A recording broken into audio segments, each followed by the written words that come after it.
Hey everybody, welcome to the show. Hey, how you doing, guys? How's things going for this week? I mean, we usually go live Friday. I mean Thursday, but today we're going with Friday. Unforeseen circumstances, things like that. It will Um, be very random, and I yeah, do apologize. it is what it is. So, There's a lot to talk about in today's subject, but real quick, I just wanted to give my condolences to Maine yeah, and with the shooting that happened.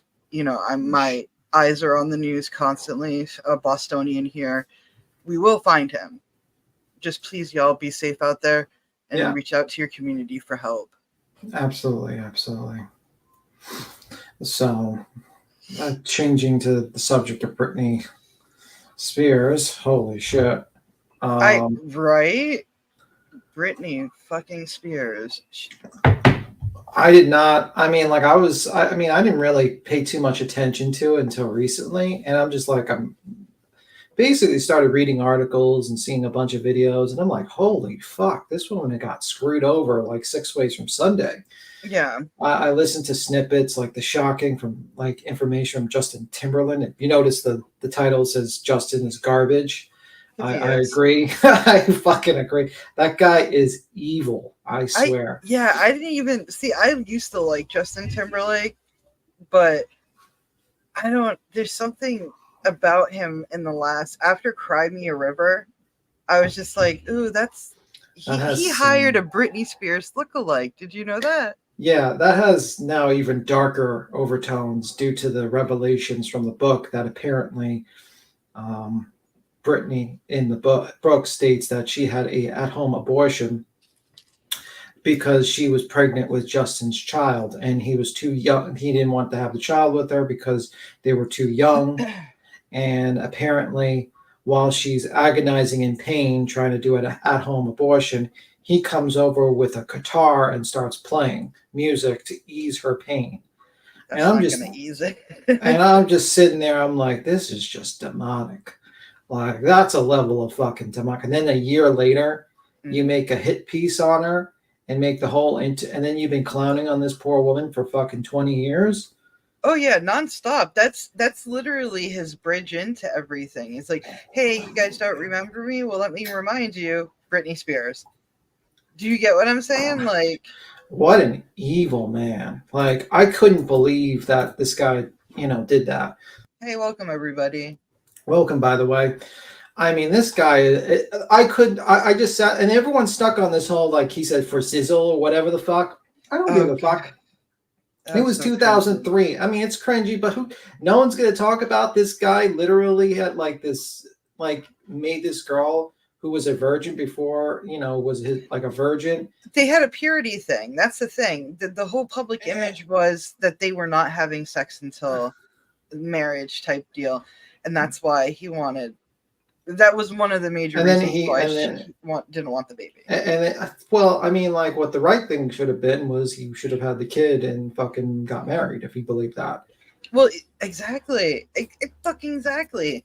But if I just feel so bad. I can't imagine being put in that position where you have to make a choice, and then not even a year later, you make the choice because you love him so much, and then he makes a music video about you, blames Yeah, everything on you. Like, we what all an thought evil. Britney was crazy. We all And, thought and the Britney was crazy. Diane Sawyer what interview now is like makes it look like wow, like how she just went after her and Oh basically yeah, kind of like fucking like kind of shame Brittany being making it you sound hurt like him. you hurt him, you hurt him. I'm like this guy's cheating on like with a bunch of women against Brittany, and he makes a song a hit piece. Fucking jokes. Let's just play a little bit of Hey, some of the shit. Pecan. How you doing, Pecan? Let's play a little bit of the jokes that this asshole did over time. I think this video. I gotta share a screen. Hey, CK. Oh, sorry. I was saying hi to everybody. I apologize. Here we go. Adding. You're added. Okay, let's play it here. I think it's good. They were painted as one of the most admirable teen couples. His debut solo single, Like I Love You, failed to hit number one on the Billboard charts, only managing to peak at number 11. Meanwhile, Britney was at the prime of her career with a string of hits from her third studio album, the eponymous Britney. Justin's follow-up single was Cry Me a River, a Timbaland-produced song about someone who tries to move on from his ex. The song was a significant improvement from Justin's prior single in terms of chart performance and peaked at number 3 on the Billboard charts. But it was its music video that stirred the pot regarding his breakup with Britney. The video featured Justin following a Britney lookalike and eventually breaking in to film a provocative video with a female accomplice as if trying to gain revenge on his ex. It's widely agreed that both the song and its video was inspired by the messy breakup. However, he denied that the song took inspiration from his ex. In an interview with that's a lie. He did a Laura. I wasn't talking about Queen Bee. I wasn't talking about Queen Bee. I was talking about Queen Bee. He just did a Laura. Yeah, he's the first one to ever do a Laura. I wasn't talking about Britney. I wasn't talking about Britney. I wasn't talking about Britney. I was talking about Britney Spears. He literally went out to go get a Britney lookalike for the music video. How can you be that stupid? See, we weren't as smart back then. Back then, we were barely even on. You'd be lucky if you had a computer. Crazy says, it's crazy to me how people have split into Free Britney, anti-Free Britney movements. I mean, I read it. I mean, like, Britney Spears' brother's a real douchebag. I was reading about the conservatorship, and it was like a fucking prison sentence. And 13 years. Meanwhile, she wasn't crazy before. She's crazy because of what she was put through. I'm just telling you all that now. Yeah, it's crazy. I could not believe the shit. He made about over the 13 years, he made almost $7 million. He made more money than the actual workhorse. Yeah, like he made $7 million over a conservatorship. And that's she had no say. I mean, sorry, go ahead. Yeah, that's just crazy to me. Like, oh God. Let's listen to this one. Barbara Walters, around the time of Justified's release, Justin slyly agreed with Walters' suggestion that the breakup was Britney's fault, although he added that he doesn't judge anyone. You know, we're not perfect. I don't judge anybody. Later during the segment, Walters asked Justin to play a song from his new album. Instead, he gave a preview of a song that didn't make the cut and nobody had heard before. The title of the song was Horrible Woman and featured the lyrics, "So you had your chance to be my lover. I guess you needed something more undercover, and you know that ain't cool. So let's skip the drama. Call your mama." Justin. What a fucking snake. He went through a phase where he didn't know what color his skin was. Let's be real. Let's be real. I hate it so much. It's so cringy. Oh my God. I just said Baba Wawa the same time, Tony. Yeah, C.A. Sticky Baba Wawa. That's her name. He did a Laura. He absolutely did a fucking Laura. Justin seemed evasive of the controversy, but his actions spoke otherwise, and it was clear he was hell-bent on retaliating through publicity. He admitted to taking Britney's virginity on a radio show, something the public had been speculating for a while. Did you Britney Spears? Yes or no? Oh, man. Come on, man. Okay, I did it. No. Britney. Was that Classless. Was that Howard Stern or something? I don't know. It was a talk show. That is so tacky. Why are you still using her for clout, dude? You can't do it now. Now you're like, oh fuck, the world hates me. Well, his side of the story. While Justin continued throwing shades at Britney, the pop princess stayed level-headed in the immediate aftermath of the breakup and continued enjoying success through her music. It wasn't until a year after their separation that she was confronted about the situation. In an interview with Diana Sawyer, Britney was asked about what she did that caused the breakup, as if saying she was responsible for causing Justin a lot of pain. Britney simply replied, "I was upset for a while. We both are really young, and it was kind of waiting to happen." Sawyer kept pushing the issue by asking Britney if she betrayed the relationship, as her ex had suggested all over the media. Britney safely replied, "I'm not technically saying he's wrong, but I'm not technically saying he's right either." Unlike Justin. I watched the Diane Sawyer. You can actually watch it on YouTube. It was an interrogation, right? Yeah. I was watching it, and it was such... I don't know where Britney Spears' fucking team was, but that interview was horrible against Britney Spears. I saw, because, 2003, I was not watching about Britney Spears. Just telling you that way. If you know about my musical choices, it's mostly like 17th century freaking violinist, but Anywho, Tragedy. I wasn't listening to Britney Spears, but I think they wanted her to be crazy publicly, so they had a reason to do the conservatorship. I think that's yeah. But another I, thing is, I noticed in the interview when I was watching the interview from 2003, it's like it was like a painted narrative that they wanted to paint Britney Spears as this loose woman dressing up like a woman falling from grace. uh, How Justin Timberlake was fucking. I keep on thinking Timberland, but Justin Timberlake is just like this innocent guy that wanted to have a relationship, and mm, she cheated on him, and the corruption from Hollywood, and it's he's like, gotten away with a lot. Can we just agree with this? He's gotten well, away with men. so much. Unfortunately, men do get away with a lot of shit in Hollywood. That's how it fucking is. Hi, Tragedy Pimp Exposed. Hey, tragedy. Hey guys, just stopping by to say hello. Oh, how you doing there, Sean? Hi. But no, he's gotten away with a lot, especially the whole Janet. I have a lot to say, but the whole Janet That's gonna Jackson come thing up. is going to come up as well because I'm pissed off about that. It's gonna come up in this video. That's why I picked it. I just wanted to pick I was mad back then about it because I was like, why aren't they both in trouble? Why is Justin not, 8-balled, but Janet is? Yeah, well, he likes throwing women under the bus. Who used the media to attack his former lover, Britney kept quiet about the issue for the most part. Other than the Diana Sawyer interview, perhaps the only time Britney addressed it was through her 2003 single, Every Time. Fans view the song as an Beautiful introspective song. ballad that finds the pop princess reflecting on her part in the breakup. Her background singer, Annette Artani, who co-wrote the song with her, said it was the pop star's answer to Cry Me a River. Britney never confirmed this, although when asked by Sawyer about the song's meaning, she simply stated that she'll let the song speak for itself. JT's subsequent jabs. On the other hand, Justin seemingly remained bitter over the breakup. In the years that followed, he continued attacking Britney in the media or in the press. When he was named GQ's Man of the Year in 2006, he took the opportunity to blame his former girlfriend again, saying that she could have stuck up for him, but she chose not to. He also acknowledged that he retaliated by coming up with a song, likely referring to Cry Me a River. He did a Laura. In 2007, he took a shot at a vulnerable Britney who was going through personal issues at the time, telling her to stop drinking or else she's going to get sloppy. You got to get sloppy. This is a woman that you convinced to do an at-home abortion. This is the woman that covered your ass. Mm-hmm. And that could have easily said all this book stuff years ago and completely fucking threw your name in the mud. This is the woman that kept all those secrets for you, and you just keep on with the jabs. You know why I think he does these jabs is because he is ashamed. He is ashamed of his actions, and you always attack the person that reminds you of the shame. And this man should be ashamed because how do you make after a woman puts herself through that type of fucking pain protects you, and then you decide to fucking make a song about her like a motherfucking snake. You are a snake, sir. You deserve to be on YouTube. And let's be very clear, real quick. Britney wanted that baby. Yeah. Hi, Nene C. Hey, Nene. Who just won an award to blast his suffering ex like that.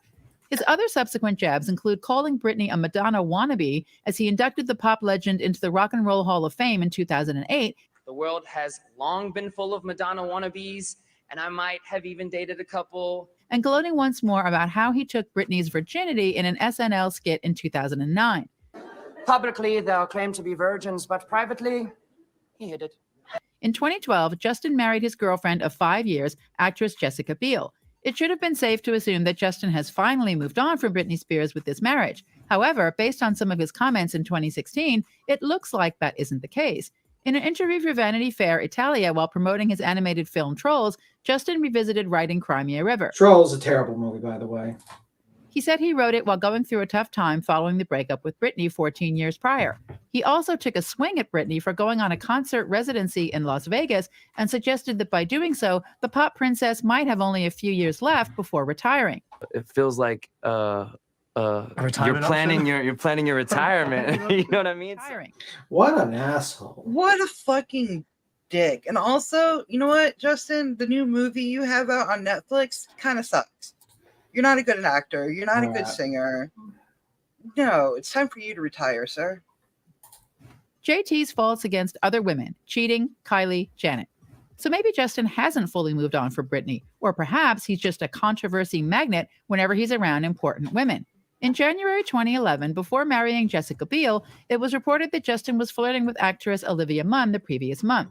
Munn showed text messages on her phone which came from the singer saying that his relationship with Biel is done and that he's always thinking about her. And in 2019, he was spotted locking hands with actress Alicia Wainwright, his co-star on the drama film Palmer.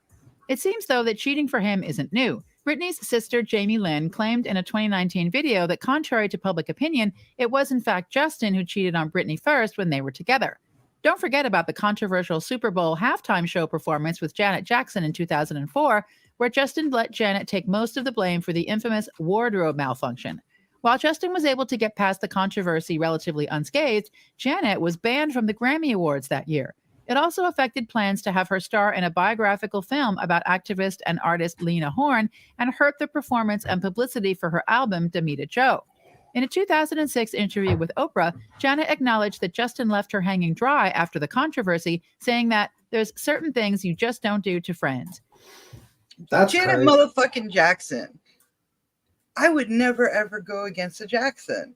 What they fucked up on the But Super you know Bowl. the reason? Like they're gonna talk about the reason why they think he did that whole Janet Jackson thing. I got a question to ask you. Do you think that they were prepared for that stunt, or do you think it was just Justin being a pig? Watch.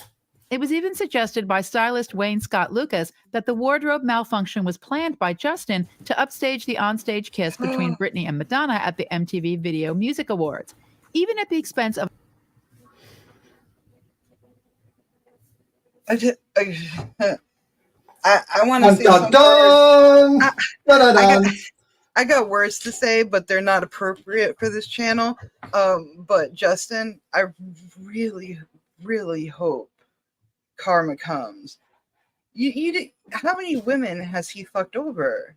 He's fucked over a lot of women. Was he with also Cameron Diaz too for a short time or something? No, like he's just. Mm-mm.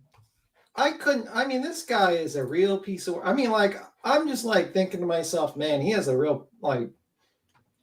I'm gonna stop myself. I'm gonna stop. There's Another some pop things star that in we front of can't millions. say. Yeah, like this guy really pissed me off when I heard the whole abortion thing for the first time when I was reading snippets from the book. I was like, what? And then I heard that he made us, like the Cry Me the River song was, Yep. I'm thinking to myself, this man is demonic. Like, how the fuck do you do that to someone? You put them through that. They're willing to keep your secret, and you put someone through that shit. She did put signs out there. We just never put them together. Like that. Have you watched the music video for Every Time by Britney Spears? Watch it, and then right after reading the book, and you watch that music video, you go, "She was telling us the whole entire time." Justin's horrible, quote-unquote quest for vengeance against Britney won't be denied. Revisiting the JT-Britney relationship.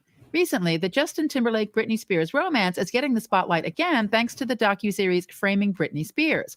Following an episode focused on their relationship, fans criticized Justin for using the breakup to elevate his solo career. He took to Instagram to address the situation and apologized to Britney, as well as to Janet, for the harm he caused them. Oh, he's going to need another fucking apology tour now. After this is 8 months ago, this fucking video. Let's play this for a moment. So this video was 8 months ago before. Yeah, this is before. Yeah. Got any hype. Oh yeah, this video. Now we're gonna play this video.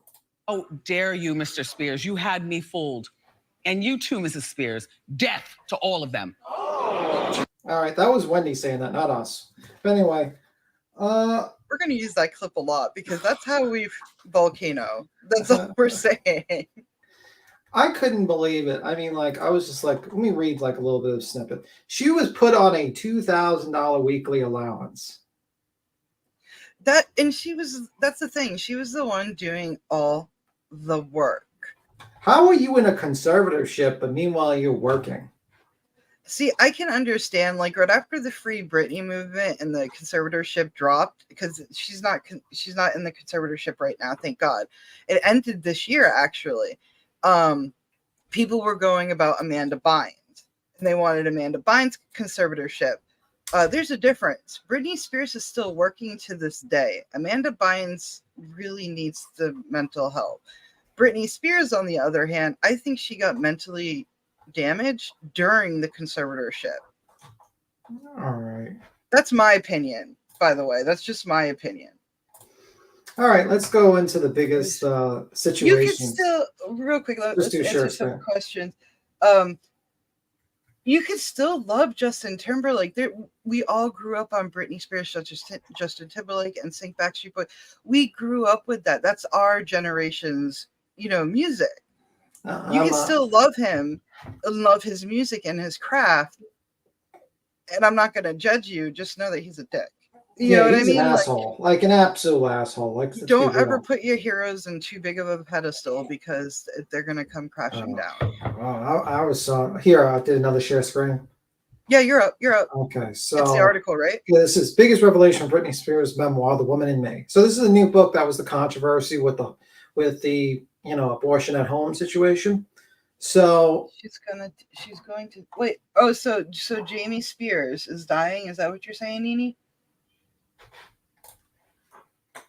Her dad is dying. Oh, shit. I mean, that's sad. Maybe they can make peace, but it's still 13 years is. So, I mean, I don't get it. The guy, in my opinion, put his daughter in a conservatorship for 13 years and basically used her children, as a way to kind of force her into the situation. To me, it's kind of really fucked up. The family. Oh, you mean Britney's two kids, or are you talking about all the kids? Okay. I don't know. Between 1999 and 2002, Timberlake and Spears had a highly publicized relationship, which often made headlines. However, what remained away from the public eye was that the "Oops, I Did It Again" star had to go through a secret abortion while they were dating. The book says Spears was 19 when she had terminated her pregnancy, as Justin definitely wasn't happy about the pregnancy. He said we weren't ready to have a baby in our lives, that we were way too young. Spears wrote, if it had been left up to me alone, I never would have done it. And yet Justin so sure that he didn't want to be a father, end quote. Quote, to this day, it's one of the most agonizing things I have ever experienced in my life, end quote, she added. The pop star details the excruciating cramps she faced after popping the abortion pills that lasted for hours. They opted for a home abortion to ensure privacy. However, despite the pain worsening, Timberlake reportedly played a guitar instead of rushing her to the hospital. She could have died. I'm just saying, like, the at-home abortion. This is the reason why abortion should be legal, because you need the safety of the hospital. You never know what's going to happen, how your body's going to react. Yeah, that is pretty fucking crazy to me. Just pull out a guitar. You pulled out a guitar to play while this woman is screaming in agonizing pain? Okay, bro. Tell me you're not evil without telling me you're not evil. And I keep thinking she's doing this for you, dude. She's doing it. She wanted to keep the baby. She wanted to do it with or without you at this point. But she did this for you, and you don't even have the decency to help her. You just pull out a guitar on the other side of the door and start playing while she's curled up in a corner. Yes, apparently, Tan says at-home abortion is a thing. Yes, it is. And apparently, it was very big back then. Now it's not. Apparently, Justin's, how he handled it was played a guitar. Yeah, at-home abortions are messy, and you can get seriously hurt from it. Yeah, because honestly, she's lucky that she was able to get pregnant twice. Yeah, but like afterwards. You know what the situation is that he didn't want to like destroy his image, his purity image, and all that shit. But then a year later, fucking just dunked on her and made a video about her so he can launch his career over her. Yeah, that's really fantastic. Next, public meltdown and why Spears shaved her head. This is from being under constant public scrutiny and chased by cameras.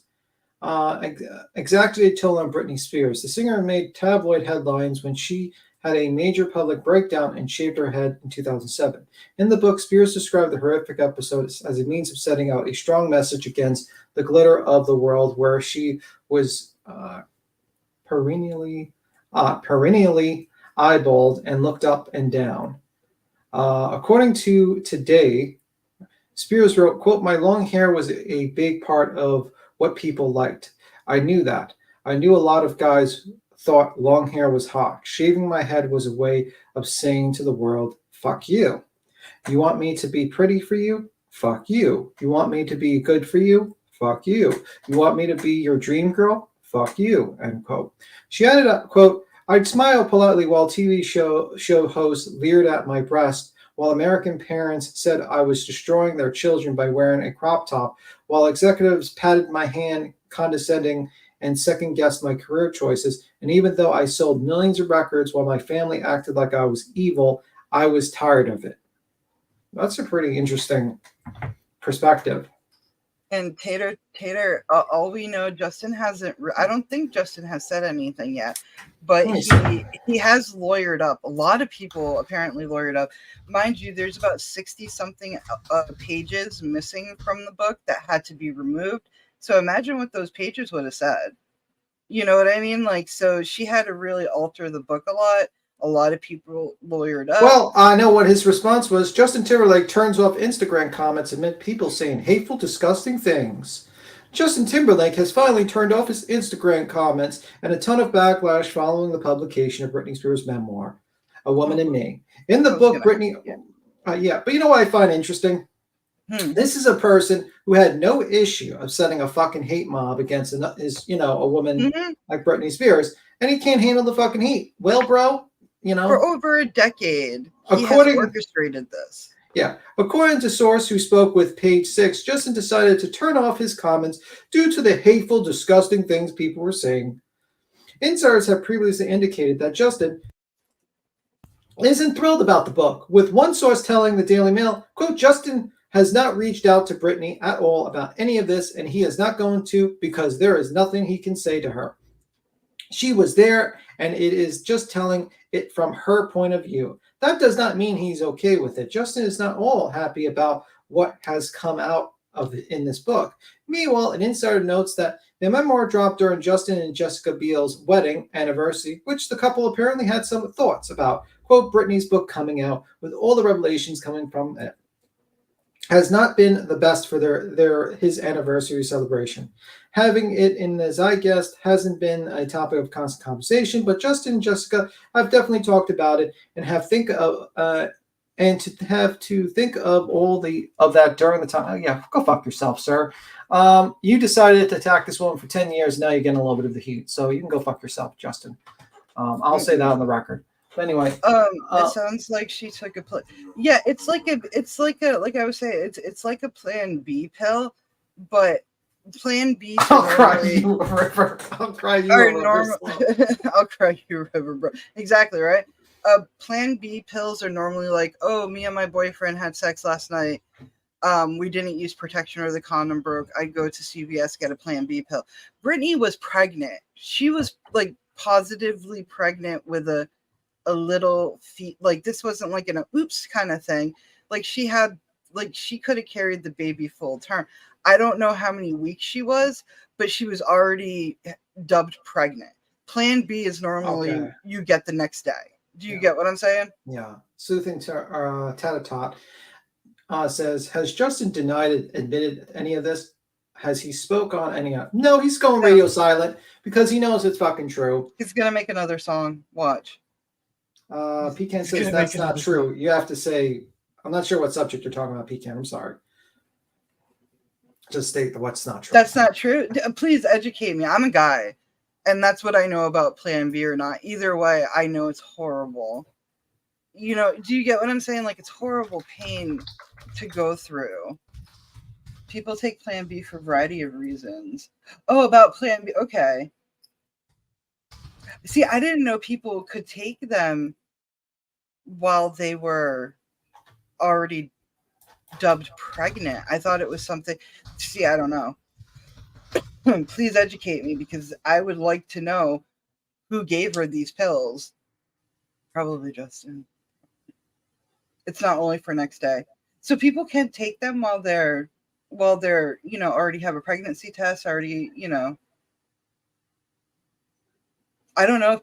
I don't know. if Plan B was around back then. I don't know. You gotta remember, this was early 2000, wasn't it? 2003 or 2004. Yeah. Actually, maybe earlier. But basically, it just says abortion pills. It doesn't specify the pills, but well, that's just, I wouldn't know. So the next thing it says, Spears makes another shocking revelation in her book, claiming she knew Timberlake had cheated on her a number of occasions throughout their 3-year-long dating period. People quoted excerpts from the book where Spears wrote, quote, there were rumors about him with various dancers and groupies, adding, quote, I let it all go, but clearly he slept around. It was one of those things where you know, but you just don't say anything, end quote. The Woman in Me also states, quote, when SYNC went to London in 2000, what's NYNC? Is it NSYNC? Oh. Yeah, I was about to say. I was like, what? I was like, I was wondering if I should just let you struggle with that for a minute. like, he'll get it. He'll understand. He'll eventually know what NSYNC is. It only took him 23 years. You can see that's how fucking disconnected I am from this. I was not listening to. You were not an NSYNC fan back then. I can imagine back then you were like Beethoven is what I rocked to. That was a Betty moment. A Laura moment for sure. Clip this Laura moment. Yes, we don't know what she had, but I imagine she had access to the best one. Well, that's the thing. She had access to it, but she didn't go to it when she should have, because they did it at home. Like, she was in pain, screaming in the bathroom floor and in the tub, because she had to go in the tub too, while she was having, like, when you have an at-home abortion, I do know you still have to go through the labor pains to extract. I'm not, I'm trying to be as sensitive as I can. It's a horrible situation. It's the woman's choice by all means. But when we're talking about Britney, she wanted to keep the baby, so it's a horrible thing. But it was pain. Yeah. Next thing it says, in another incident, Timberlake reportedly bragged about his affairs, one of which also included an individual who has since become quite famous. Quote, I don't want to say who he was talking about because he's actually very popular. She's actually very popular, and she's married with kids now. I don't want her to feel bad, end quote, wrote Britney Spears. Britney, too, cheated on him with a dancer and choreographer, Wade Robson. Quote, we were out one night, and we went to a Spanish bar, and we danced, and I made out with him that night. I was loyal to Justin for years, only had eyes for him, with that one exception, which I admitted to him, end quote, she wrote. Spears and Timberlake, I keep on saying Timberlake. Okay, Timberlake broke up over text. Okay. Breakup with friends with benefits in 2011 star is another big revelation that Spears makes in her memoir. And Billboard says she was filming the music video of Overprotected Dark Child remix. If you thought Joe Jonas breaking up with Taylor Swift over a 27-second phone call was painful, this is worse. Timberlake reportedly broke up over a 2-word text message which said, quote, it's over. I don't like text message breakups. Like, that's so tacky. Holy fuck, bro. Like, this guy is cowardly, bro. And thank you, Tana. See, now I'm learning stuff today. Yeah, Sticky, she said it was like the most painful experience that she's ever had. So this was bad with her.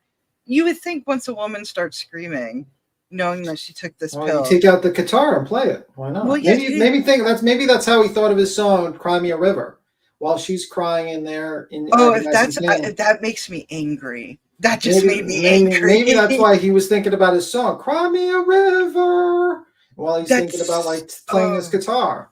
Who knows? Maybe that's how really he got his in love. idea.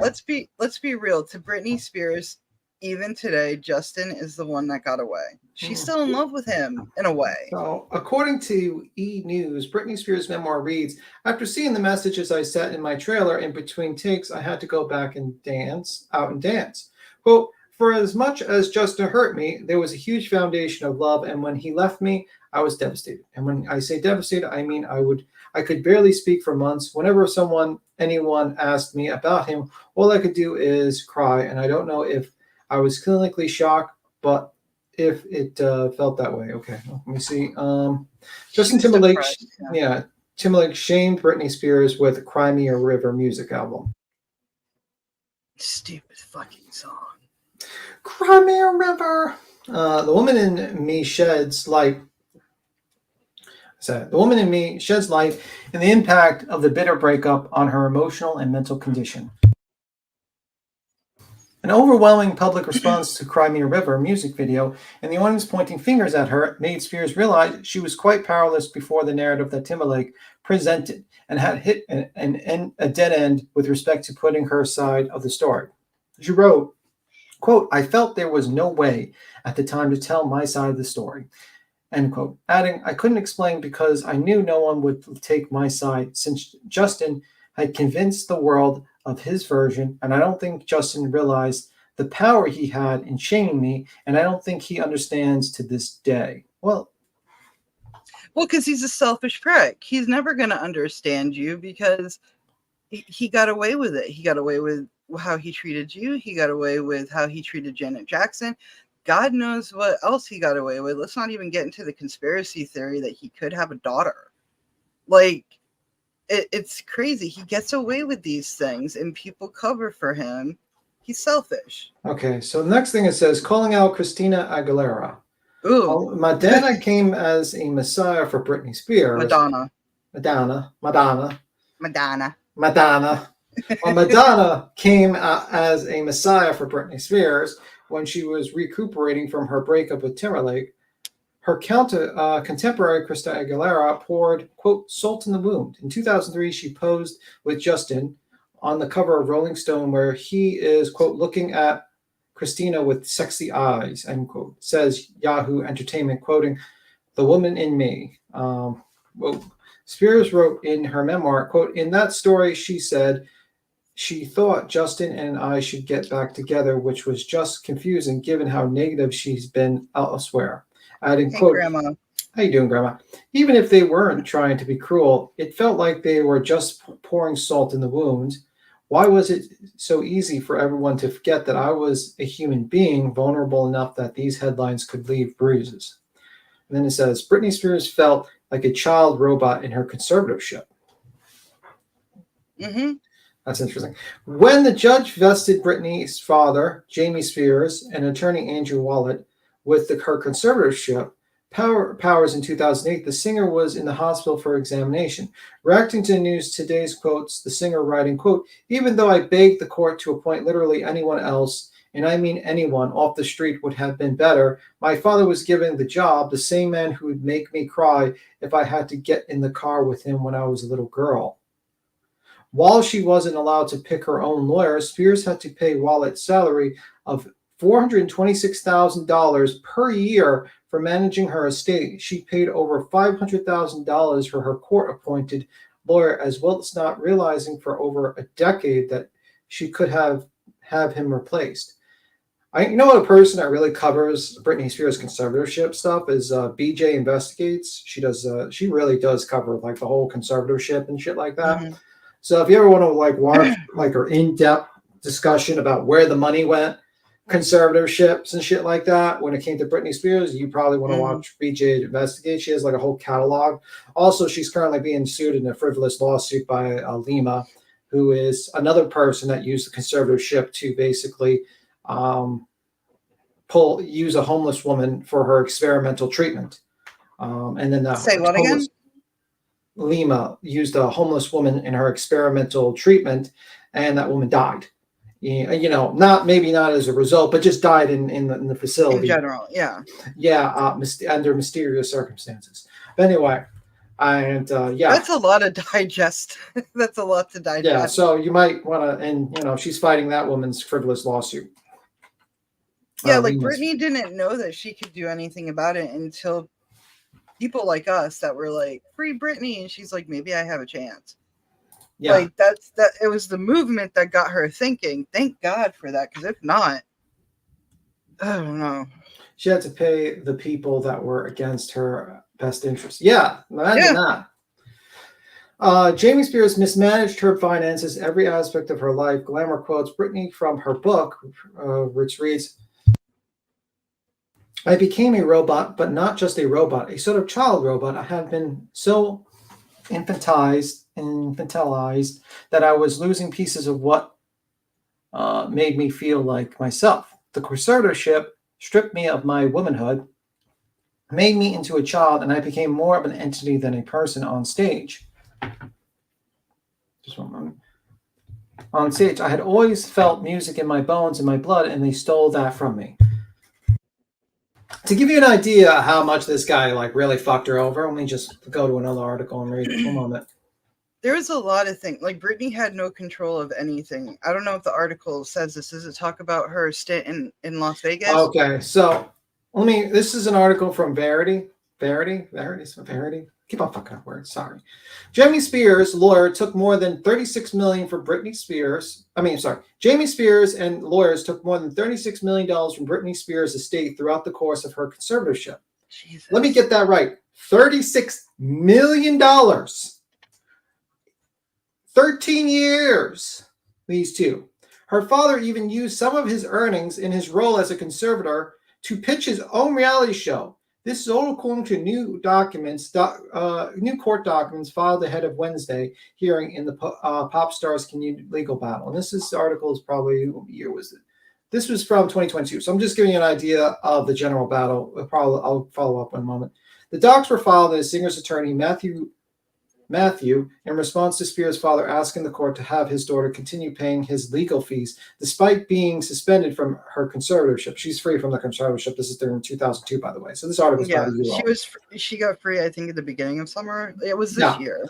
Before it was terminated, at the Spears' father filed that petition, Rosengart called the crust an abomination. The star's legal team states that Spears' father paid himself at least $6 million from his daughter's estate in his role as a conservator, plus petitioned for fees to be paid to dozens of different law firms for more than $30 million. The documents lay out a 13-year payment plan that states Spears' father earned a total of $6,314,307.99 throughout the conservatorship, most recently including the payment of $192,000 in 2020. Mr. Spears let me just one moment. Hooked on Phonics did not work for me. Let me just see if I'm saying this word correctly. Give me one moment.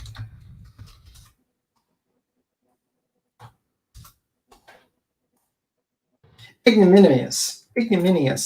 Sorry. No, you're good. Let me just go back to the article. Hey, Texan. Mr. Spears' ignominious suspended conservator of a conservatorship that has been terminated now seeks to siphon even more money from his daughter. The new docs state later, the filing goes into say, Mr. Spears should be required to pay his legal fees if he has already been dissipated those funds. He should consider hiring other less expensive counsel whom he can afford. Spears' father was his daughter's conservatorship for all 13 years, ever since she was placed under the court order arrangement in 2008. Previously, attorneys for Spears' father have said that his salary in his role as conservator was always approved by the court. The conservatorship was terminated in November 2021.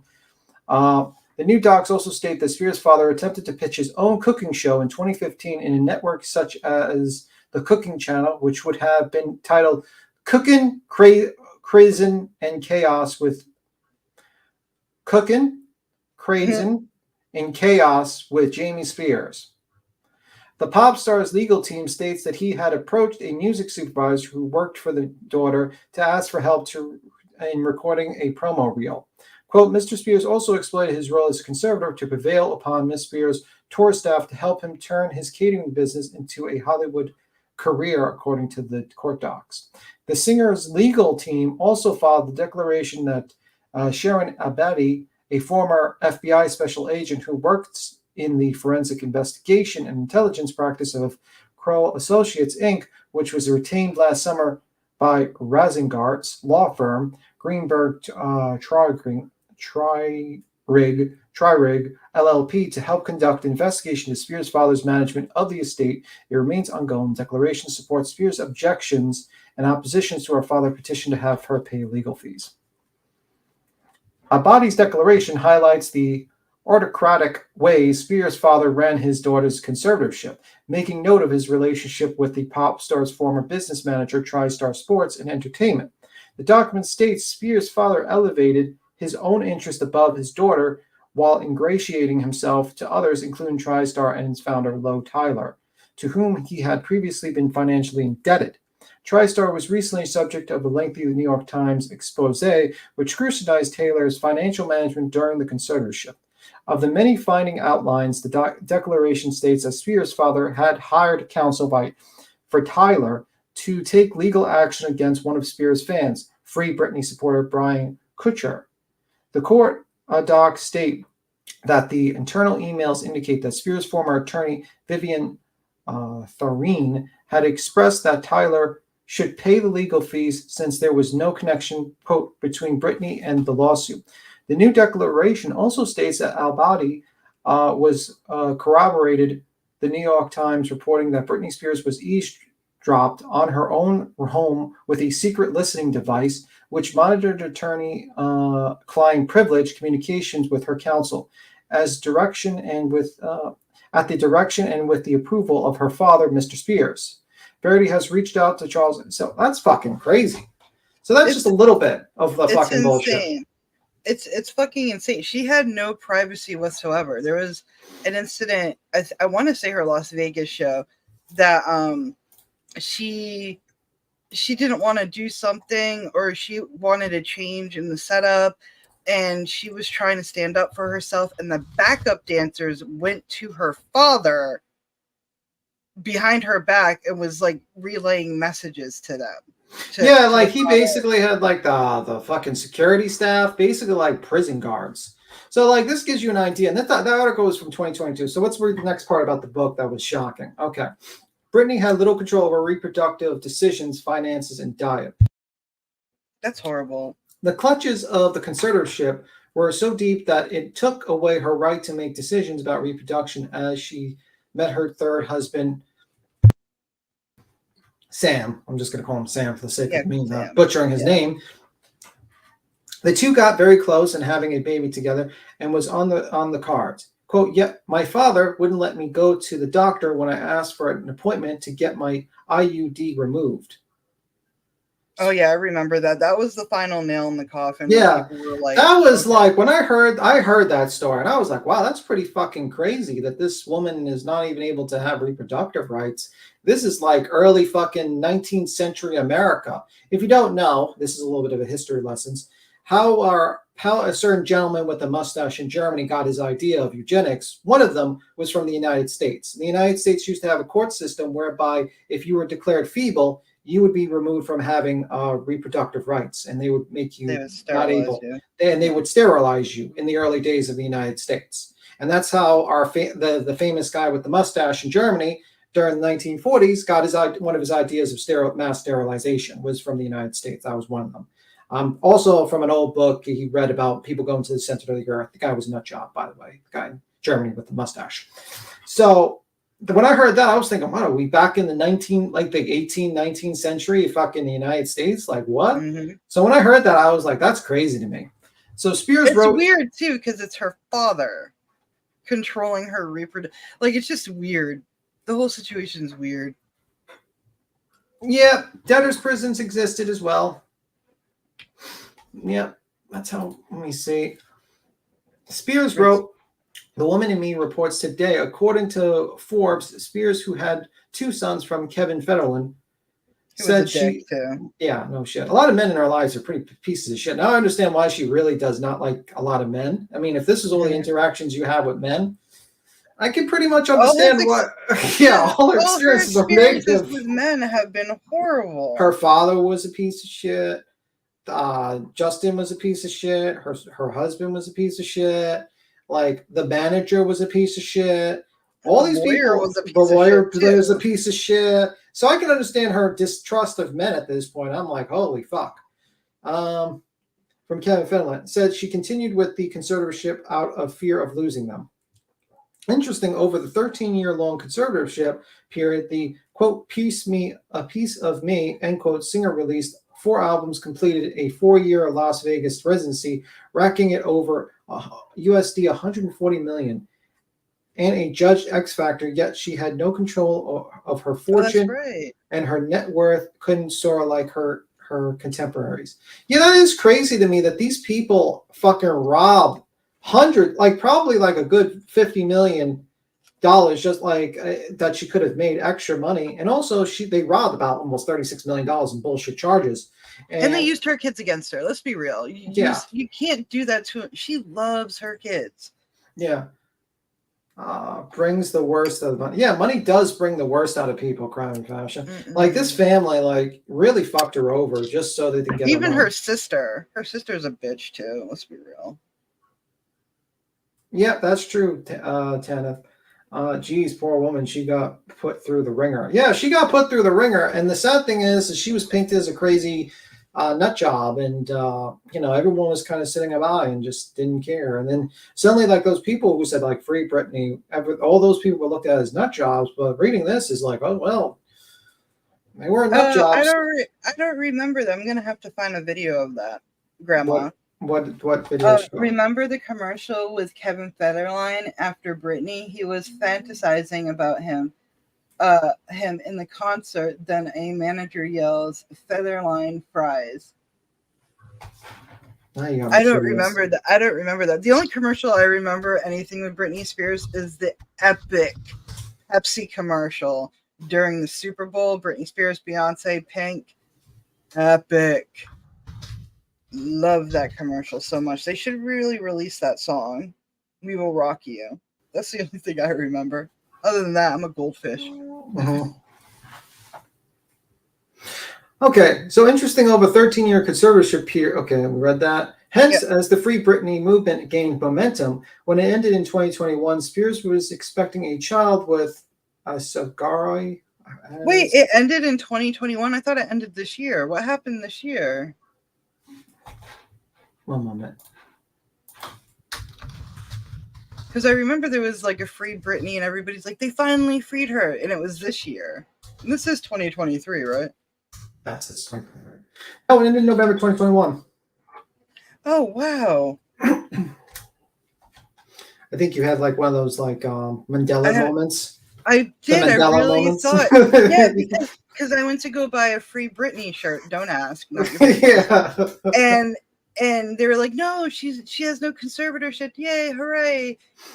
Yeah. It was just weird. Well, I mean, a lot of people kind of slept walk through the whole 2020 to 2022, let's just say, too. I mean, due to a certain unnamed virus that came from an unnamed source that YouTube does not like to be named, let's just say that much. Aliens. But it starts with a C, ends with a D. But anyway, and comes from a country that is famous for, we're just going to say aliens. Tea. From a country that is famous for making tea. Let's just say that much. Jamie Spears put her on a strict diet. Quote, so for 2 years, I ate almost nothing but chicken and canned vegetables. What? Because he said to her, you're getting fat. That was the exact quote. Oh my God, that's terrible diet. For Britney Spears, Libertarian Post 2021 was extremely emancipating. Liberation.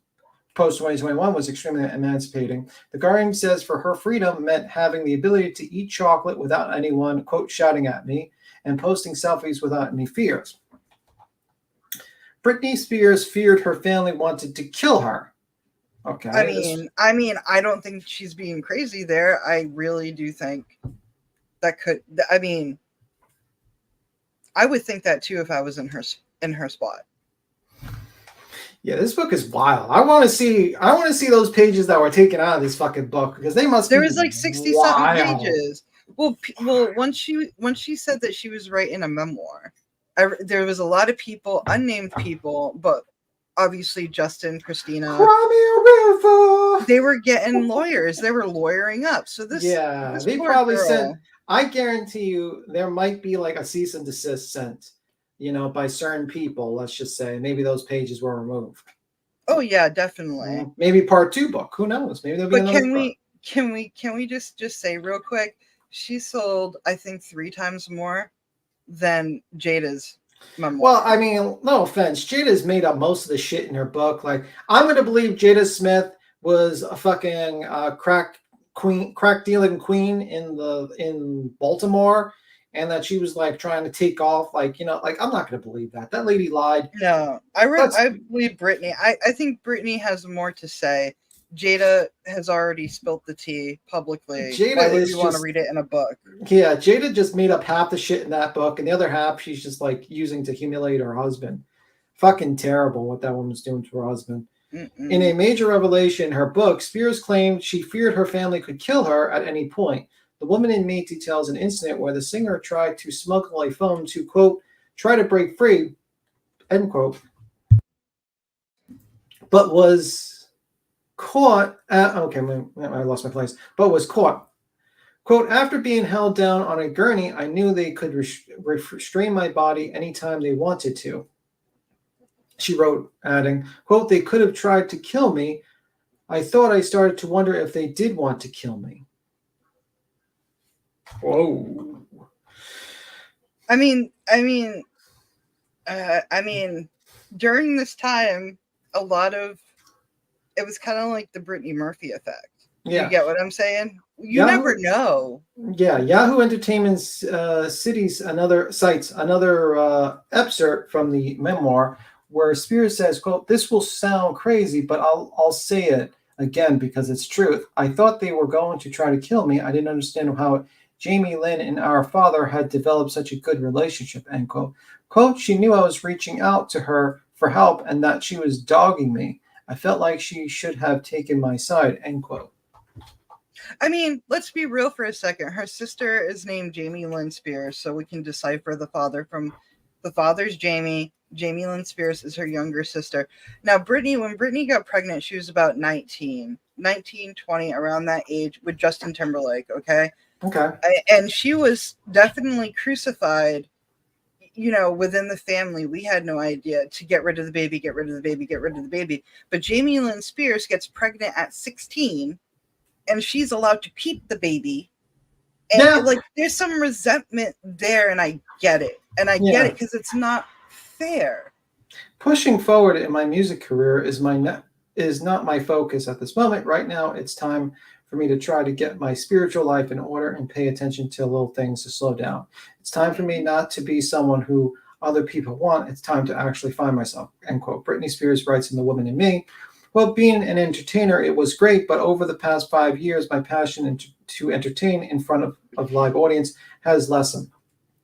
Writes the, quote, stronger end quote, singer as she turns her attention to living life in her own terms, embracing her womanhood. Mm-hmm. I say good for her. People think that she's acting crazy now. No, she's free. She's being the kid that she's supposed to be. I don't understand, like this whole thing about people like, listen, who isn't a little bit nuts? Number one. Number two, we all know that she has some type of mental illness, but you know what? It's 2023. We all do. Let me see. Do you get what I'm saying? There's a lot of people that think that she should be back on the conservatorship, and I'm kind of like, let her live, man. Those people can go fuck themselves. I don't think you should take someone's freedom because a person acts weird.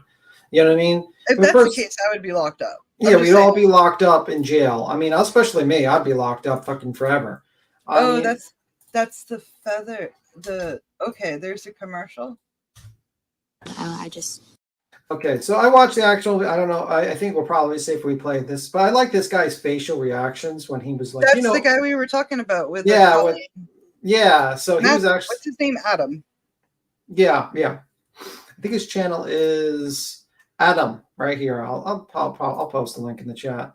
He does pretty good reactions though, so it's cool. Let me just put that in the chat. Bye, Pecan. Be safe. Underlying commercial. All right, Pecan, you have got a skedaddle. Watch up to no problem. So let me see.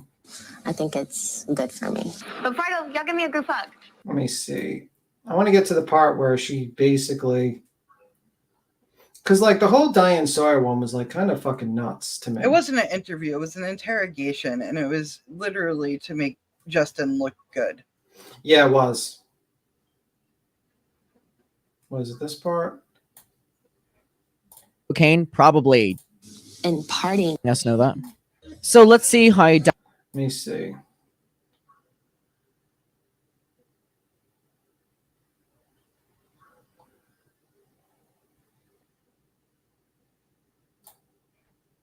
The song just speak for itself. Okay, you can. As a journalist, that. Dad, and I'll just stop in the family. Mm-hmm. You know what? I'm just going to put the original one. Let me just put that one. Because I think I'm better off with that one. Because I know the timestamp where she does that interview. One moment. Oh, there's the fast forward to the end. Let me see. Grandma, I'm going to look that up while Tim does that. Yeah, it's no problem. Sorry about that. 24 minutes. Okay, so 24 minutes. Just want to see. Okay. All right. When you're ready, I'll play. This is the full interview. No, sorry, the commercial. You got to watch it like when you have time. That is funny. Yeah. What is what is he even doing now? No, Britney still pays for him alimony, doesn't she? I don't know. I think she does. Yeah, and me, I'm a nutcase if there ever was one, and spent half my life in therapy, but we have meds. Yeah, I mean, I just think it's a very serious thing to do is take someone's freedom. They're going to have to be like someone that is going to hurt themselves or something like that. Not because they just act a little weird. And I can understand Britney Spears' like fucking frustration with the media type of deal. When I watched Diane Sawyer's interview of the poorest people in Appalachia, how she basically mocked them. Yeah, I watched this interview today. I was watching her old interview today, and I was actually sitting there. I was like, wow, she's not a nice lady. This is really fucked up. And that would make sense why the people on like the what was it, the talk show? They were like what was it? What's that daytime show with those four women? The View or something like that. The View or The Talk. Yeah. The Talk. Shows. Yeah. The Talk. They were like demanding Diane a year ago apologize to Britney for the interview. I agree. Fucking yes. That's horrible. See, I always thought celebrities had the list of questions before they walk in, but I guess it's not the case all the time. Yeah. So listen to this. Yeah.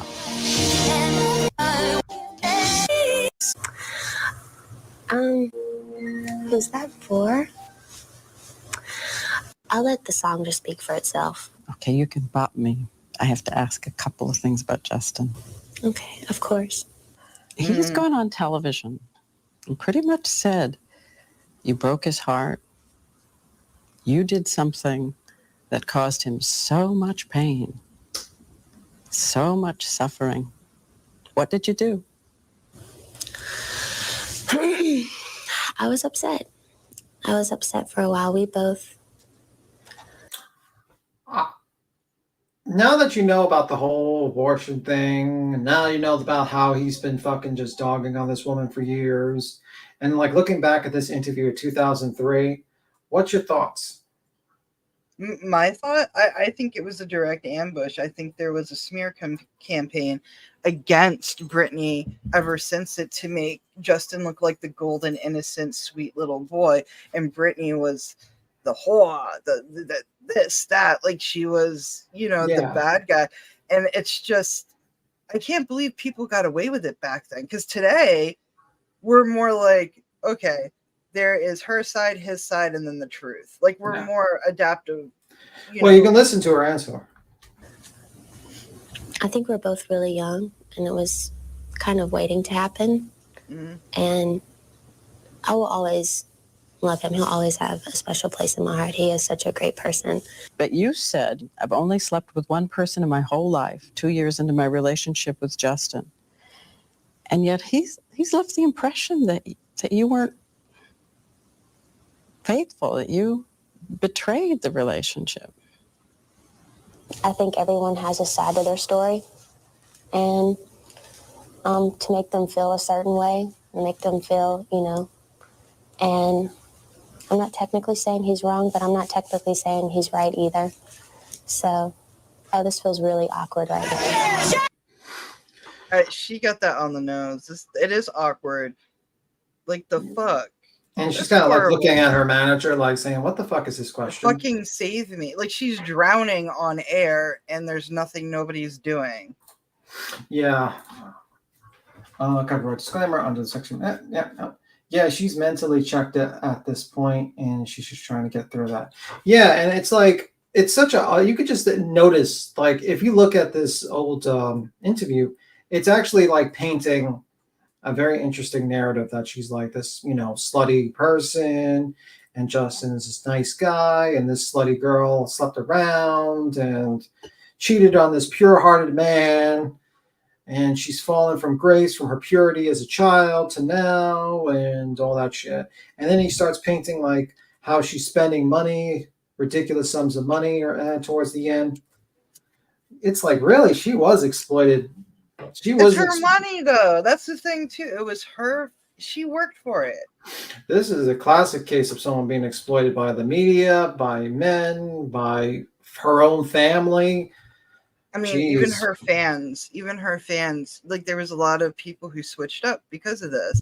You gotta understand, Britney Spears during this time was the most sought-off celebrity in tabloid ever. It's like nobody gave her breathing room.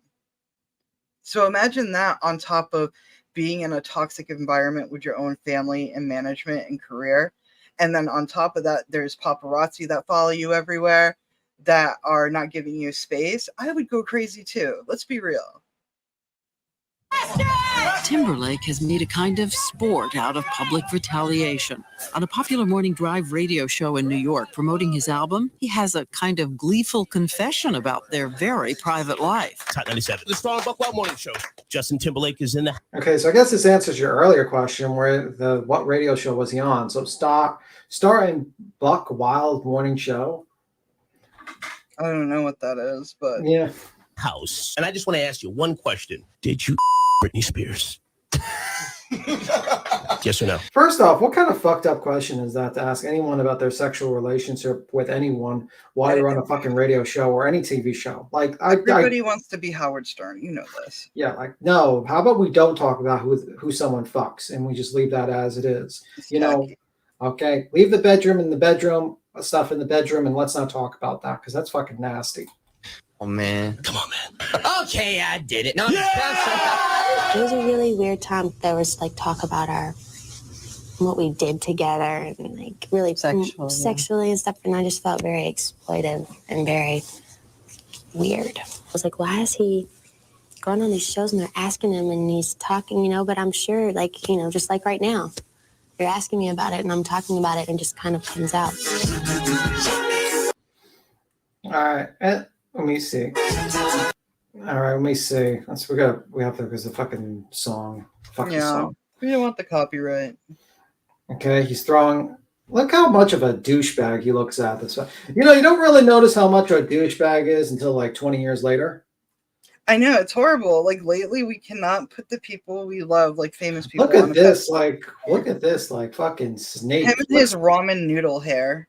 Looks like a fucking snake coming out of the... Like he's like slithering out, fucking stalking his prey.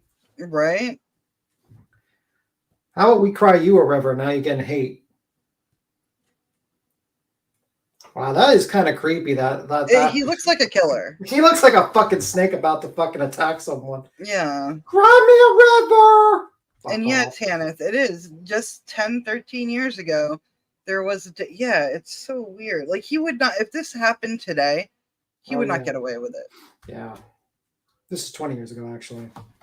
Oh, yeah. Well, yeah, 20 years ago. The first time the video. I saw it. I was on vacation and someone called me and told me that it was going to come on and I watched it and I was just like, I was kind of in denial. Like, I went. Let's see what True Texan has to say. Just got to say, go Texas Rangers. Is that Chuck Norris? All right, we're going to have to ban True Texan. I'm joking. Honestly, it's astonishing how... Yeah, it's true. Is famous in NYC. Well, yeah, but didn't really watch that as a kid. Let's just say that much, or younger. He was been a pug since Nipplegate at the Super Bowl. Yeah, that's true. Mm-hmm. World Series tonight. Oh, well, that shows you how little I pay attention to sports, True Texan, unfortunately. in this whole Oh, I mean, you could probably guess if I'm talking about Britney Spears' book, it's probably not my, area of interest. denial phase or whatever. But it's fine. That's the way I don't want to judge him or anything like that because that's the way he had to deal with what. Look how stressed out she is. Like she is. It's horrible. Like you could tell I feel embarrassed for her. Do you know that feeling, that third party embarrassment when you're watching somebody? Yeah. Like, oh, her honey, team, I want to help you. Her team should have went in there right there. Like if you see your guy doing this, look at her hand. I don't want to judge him. See? Or anything like that because that's the way he had to deal with what happened, and and that's fine. But I know that if I was in a relationship and something happened, I couldn't really go there. But it's all good. Let's talk about something else. The call he made about Crimea Let's River. talk about something else, and then she continues. She continues while she's looking. Lifeline, people, lifeline. Lesson do you learn from And this is a woman that was forced to do an at-home abortion. It's man. really hard. And she covered for this man. And this woman, Diane, is shaming her about that action. She needs. I'm gonna look up the video about them demanding her because I want to see. I think she does. Did she ever apologize? Let me see. I live here. I've been there 2 years. World Series, and did not even know until the morning. Yeah, that's good. Let me see. Britney, Diane. Let me see. I think it was talk. It was ET 2 years ago, and then it was another year. And then let me see.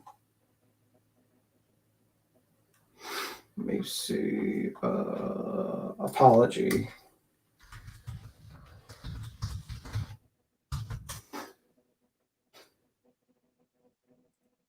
I want to see if there's an actual recent one, actually.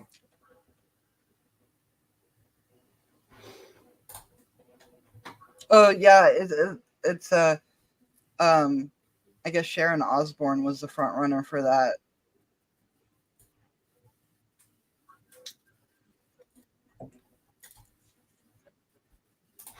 I found the video here.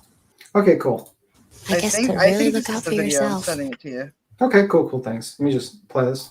Yep. Still look out for yourself. If you were talking to your little sister now, and the girl who said that she was going to stay a virgin till she got married, do you still think there's something to be said for that? I think, honestly. What kind of fucking question is that, man? Would you ask Justin this question? Like, that's like. Baba Wawa did an interview with him, and his mother was there. And it was so wholesome. But when it comes to Britney, they're like, so you fucked a lot, huh? Like, that's gross. Don't do that. Yeah, so I was just like, let me just go to this thing now. Let me show you the video. Yeah, I think Diane does this fucking over her apology. With the release of this is, let me see. Just go to the part. Okay, this is the part. All right, this is 2 years ago. She weird. Oh my goodness. Hello. Ew. Strong Britney. Yeah, it was a weird. Ew. I'm embarrassed. Can we? She has always seemed very young to me anyway, but there she was a baby. She was just, a little girl. And it's like it doesn't seem appropriate to talk to a little girl with that tone. Mm-hmm. Yeah, and I guess to me, where's the team on her side to go? No, you agree, Elaine? Yeah. Where's the team to go? No, we're not doing this right. Whoever was her manager at the time should have gone and said, no, this just isn't, and they should have seen the questions beforehand. Mm-hmm. Yeah, so that was during that. Let me see if there's actually a Diane.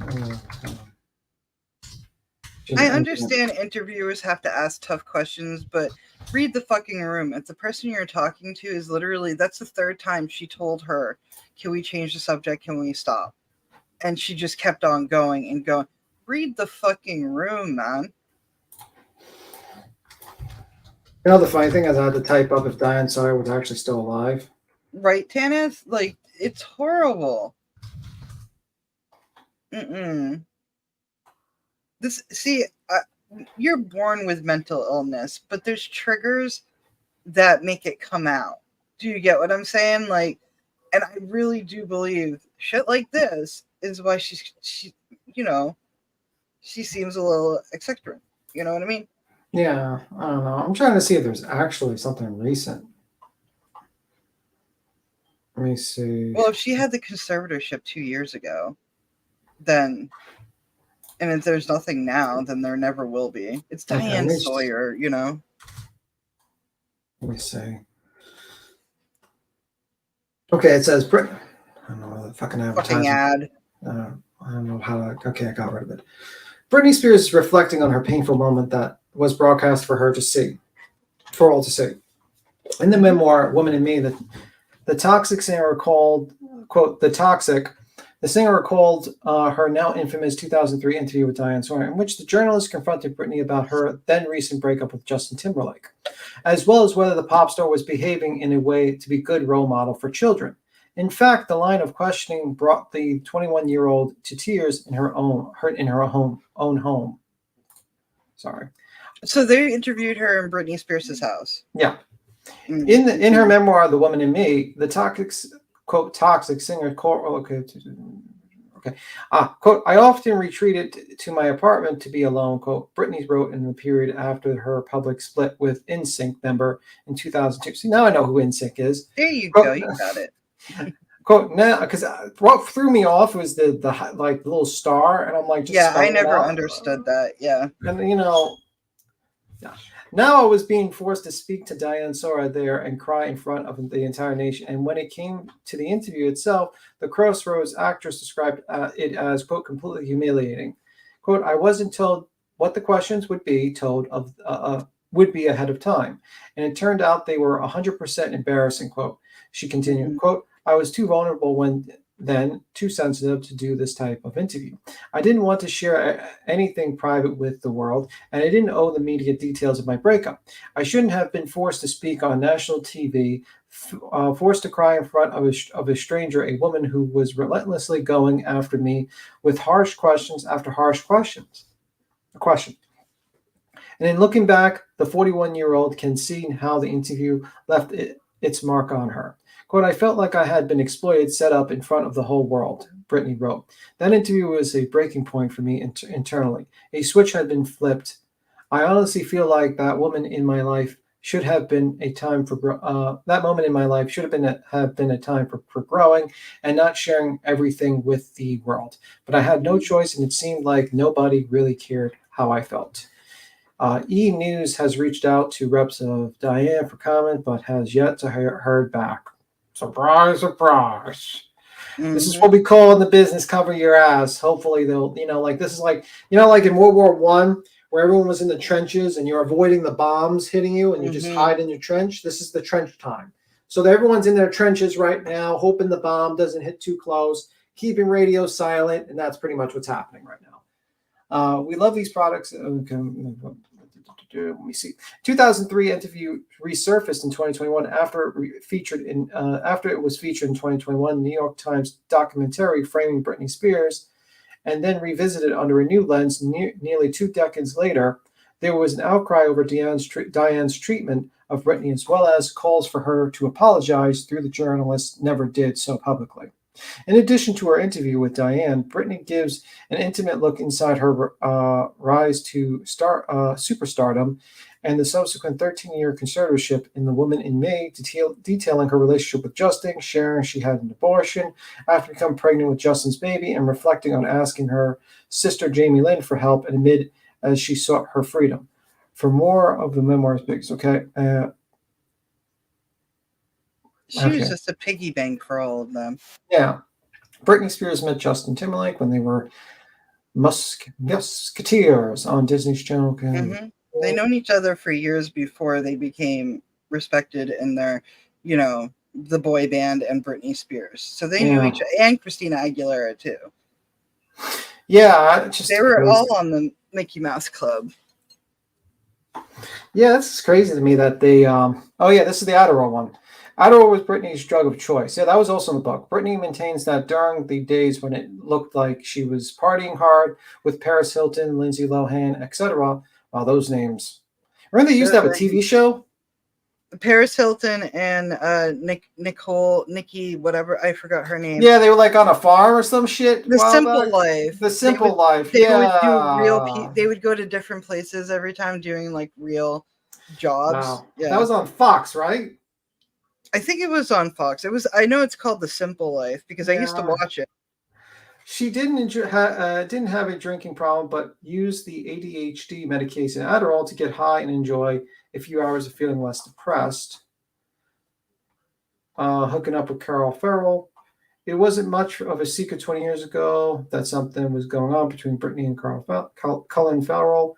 She describes their fling as a physically intense couple of weeks. Quote, brawl is only word for it.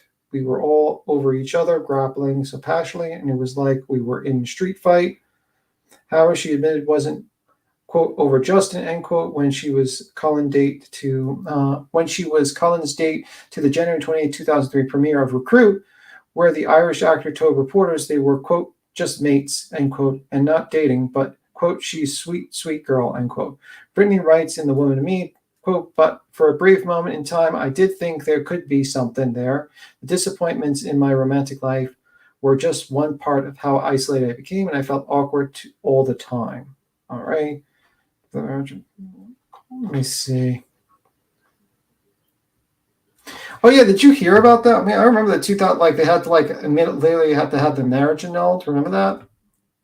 Oh yeah, when they were doing like what was her second marriage? Yeah, that was the thing. I was surprised. I remember this one. Because Britney was bored and just honestly very drunk. She writes when she was in her her friend Jason Alexander swapped vows in Las Vegas in 2004. The union was annulled 55 hours later. She marveled over her family's reaction, quote, like, I started World War III, but it was innocent fun as far as she was concerned. Meanwhile, Jason was arrested and pleaded no contest to trespassing on Britney's more consequential wedding day when she married Sam Asghari. I'm just going to call him Sam. You know what was interesting about that is that when I heard about that being annulled, they were like, they had her sign documents and they literally like kind of took over her right to decide if she wanted to be married. It was kind of weird. She couldn't even take her birth control out. Like, it was just too much. It's too much. And people wonder why she's a little nutty. Yeah. She'll find herself and she'll do what's right in the end. But we have to allow her to do it without us going, oh, you need this, you need it. No, mind your business for a little bit. Let her enjoy her freedom and figure out life. Because everybody's been doing it for her. Yeah, for sure. Let me see. I'm a little raging here with her anger. Yeah, she is such a talented, beautiful woman and have a prime. Yeah, it's kind of crazy that this woman did have her prime and $36 million stolen from her. Let's not forget about the $36 million these people fucking siphoned. And then probably more money that was stolen from this woman. Oh, yeah, because Jamie Lynn Spears, the little sister, literally, when she got pregnant, she kind of had to stop her Disney career. A lot of the money was also going for the upkeep of her and her baby. Well, Britney wasn't allowed to see her baby. Okay, so this is from Falling Out with Jamie Lynn Spears. Mm-hmm. During what Britney describes as her involuntary trip to rehab in 2019, see, like what happened is that if she ever rebelled, her father would send her to rehab for some fucking reason. Oh yeah. My father said that if I didn't go, then I'd have to go to court and I'd be embarrassed, end quote. She writes, she recalls being prescribed lithium and being kept there, quote, against my will. Lithium? Lithium is a very, very... Whoa. I was on it for a little bit. You're like a zombie, aren't you? Well, I was on it for a little bit. I stopped taking it because you become a zombie. Yeah. You're not motivated to do anything. You sleep the day away. You're not you anymore. Yeah, I mean, it does help some people. Don't get me wrong, just not everybody. But that's a pretty strong fucking drug. Oh yeah, just to be thrown on it too. Yeah. No.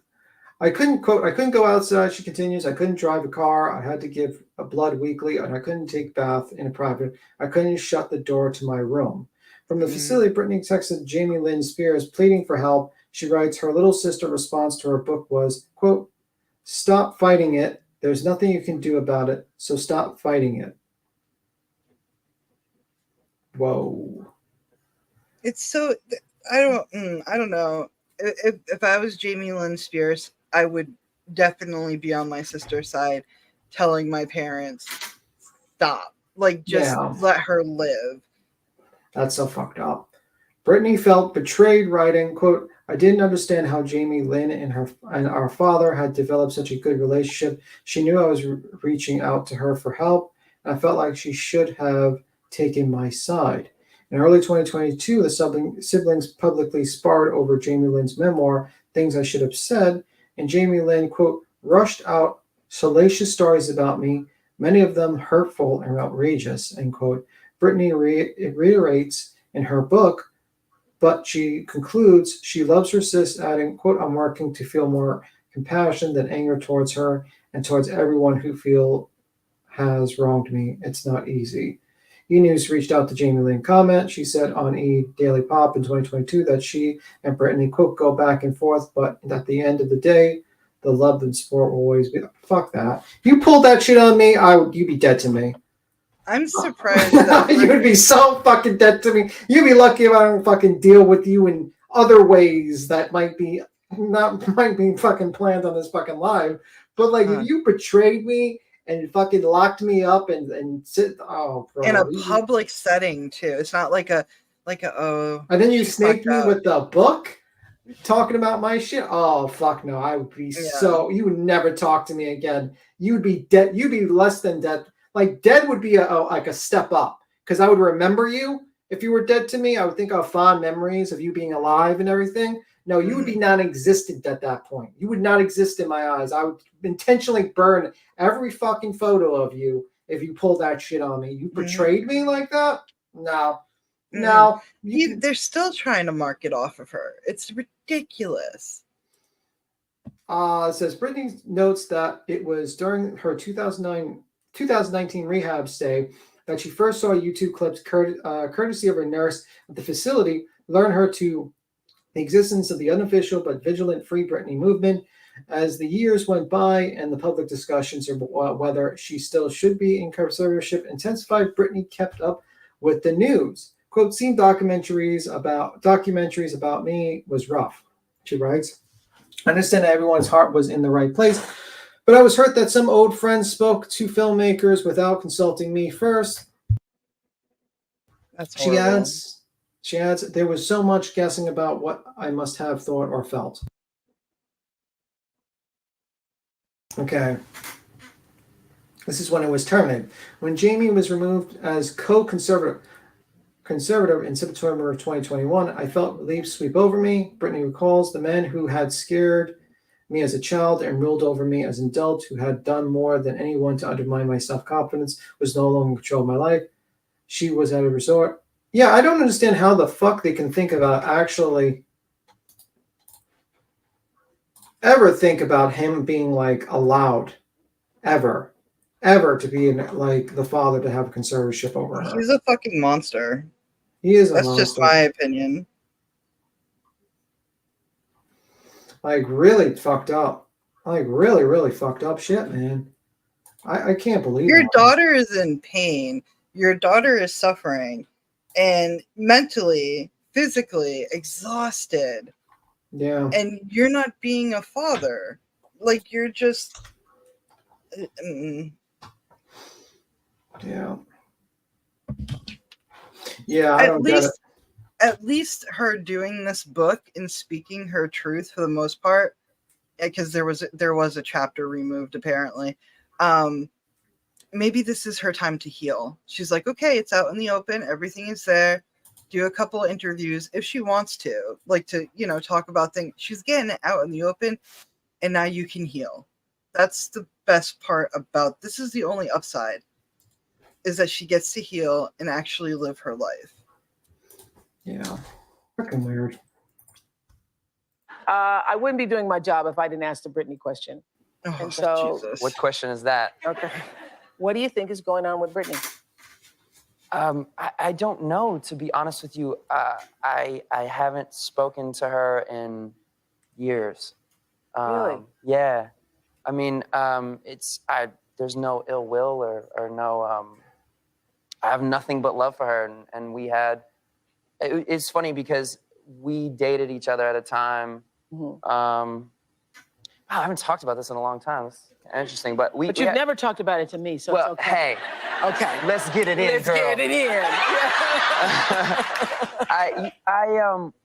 We were teenagers. Wow, that smile removed from fucking Whitney's, Oprah's face quickly. Wow, that's a mask drop. You know, And famous teenagers. Yeah, and I think that's basically the best way to describe really good what happened to us, and I think she's a great person, and I don't know her as well as I did, you know.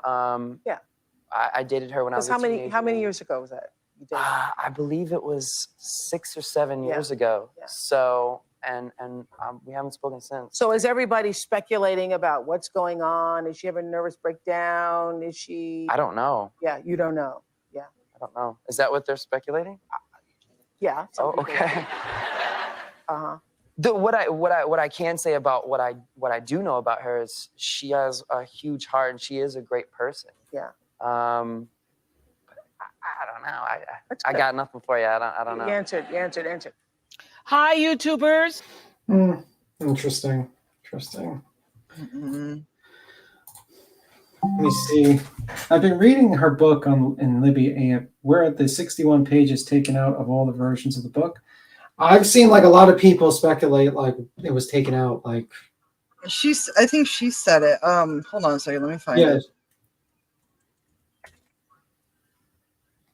I really hope she cuts contact with her entire family and goes private and just spends time with her children and heals. Yeah, fuck those people. Pick new family at this point.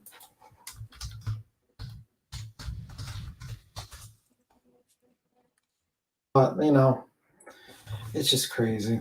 It's absolutely nuts. What are you looking up, man? I was looking up because everybody's saying that there was 60-something pages removed, and I was trying to look for the article that I read for it. But there was a number of pages. It was 60-something. I want to say 64, but I could be wrong. That was removed from the book, and it could have been removed at any part. If she mentioned somebody, that whole entire page could be. You know, there's a lot of people who lawyered up.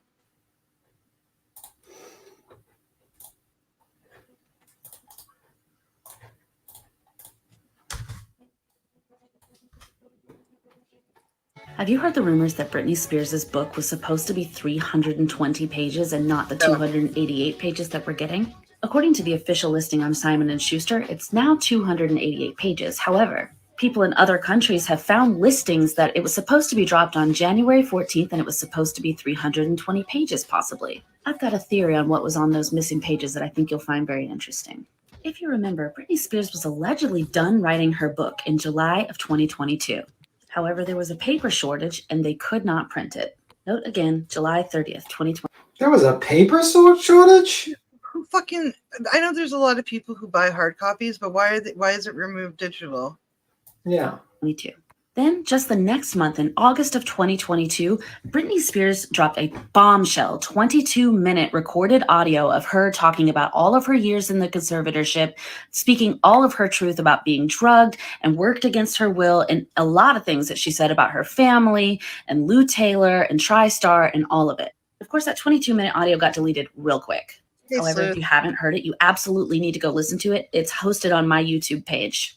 A few months ago, when I started asking the question, where is Britney's book? I brought up this 22-minute interview and I broke down why I believe that it could have been potentially an interview with a ghostwriter that Britney was doing. And she was giving her story to her ghostwriter to write the book to. The reason I thought this is because there was a lot of pauses between the different things that she was saying as if they were cutting out questions from somebody. And it often sounded like she was answering a question with the beginning of her phrasing. That 22 minutes told us so much about the conservatorship abuse that we never knew before. We didn't. All right, let me see the 22-minute. Let me see. All right. Didn't she say she's hosting it on her? Maybe she has it on her. I found Oh, okay, that's better. Okay.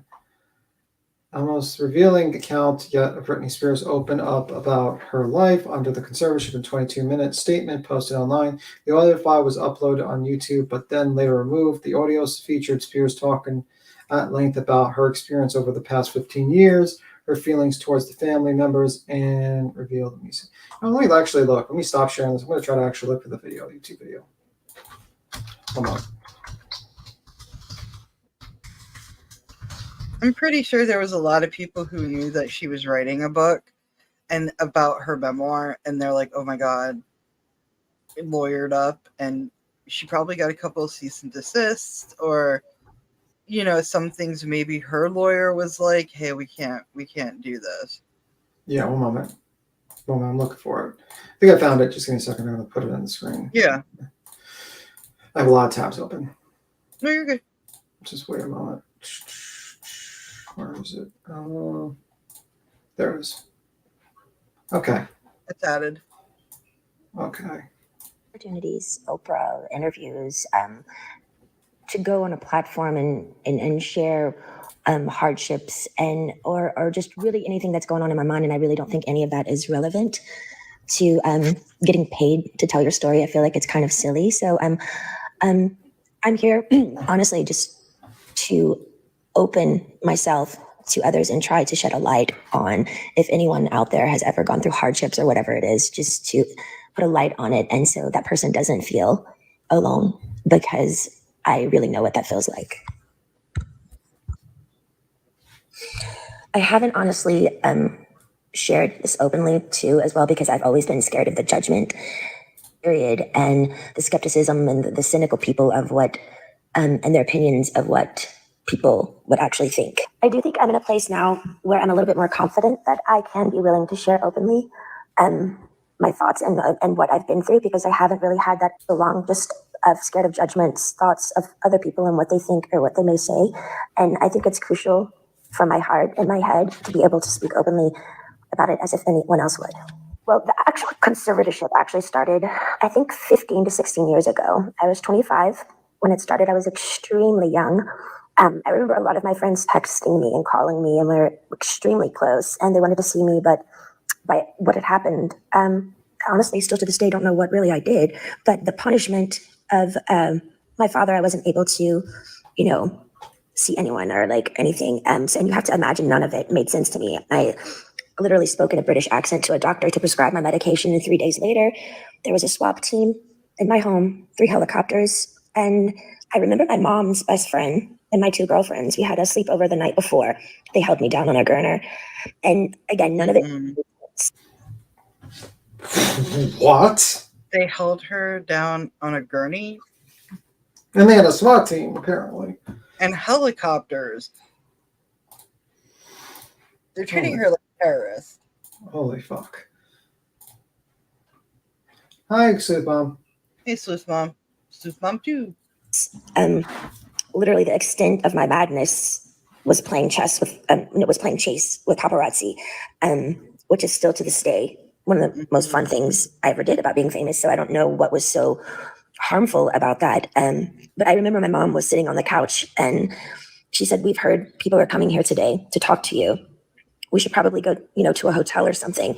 And I never really understood what she meant. I didn't believe her. Like, as a lawyer coming here? Who is coming here? Then 4 hours later, there were over 200 paparazzi outside my house videotaping me through a window of an ambulance holding me down on a gurner. I know now it was all premeditated. A woman introduced the idea to my dad, and my mom actually helped him follow through and made it all happen. It was all basically set up. There was no drugs in my system, no alcohol, nothing. It was pure abuse. And I haven't even really shared even half of it. I think the main thing I do remember when I started was my dad's control. He loved to control everything I did. I remember the first day he said, "I'm Britney Spears and I'm calling the shots." And I'm like, all right. What? Yeah, that he did say that. He said basically to her, "I'm Britney Spears. I call the shots. Basically, you're my fucking puppet." It's horrible. What parent does that? That's psychotic, man. And it's that does sound like that's set up, because that's so easy to make a call to paparazzi, say, "Hey, Britney Spears is about to click." Yeah, they get paid for that. That's why. for those pictures, like if her mom set it up and her dad, they got money for that. Paparazzi pays. Do you get what I'm saying? Like, there's a lot of tabloid magazines that will be like, okay, we'll give you like $2,000 or whatever the amount is. Let us know when she's going to be here, and we'll be there. It's horrible. Stop with the tomatoes. No tomatoes. Her mom tried to protect her or not? Probably not. No. Alrighty then. My brother was a football player. My dad was really, really hard on him when he was younger. Really abusive. And I think when my mom gave him the idea for the conservatorship and his friend, I think he just really like regrouped it and made such a really, really overhauling big deal out of it. And it was just really too much. I remember him always being in the office, and my girlfriend was his assistant, and they would just stay in there all day with the door shut. And I was never ever able to leave or go anywhere. My first job after the 2 weeks of being hospitalized and completely traumatized out of my mind, I did a TV show called How I Met Your Mother. And then I started working on an album called Circus, and started working away right away. All I do remember is I had to do what I was told. I was told I was fat every day. I had to go to the gym. I had to just, and I never remember feeling so demoralized and just, they made me feel like nothing. And I went along with it because I was scared. I was scared and fearful. I didn't even really do anything. And I had like a swap team and how, like, none of it made sense to me. So since that day, I did probably 4.5 tours. I did an album, Circus, Femme Fatale, Britney Jean, and Glory. And then I started doing a Vegas show in Las Vegas. And I did that for 4.5 years.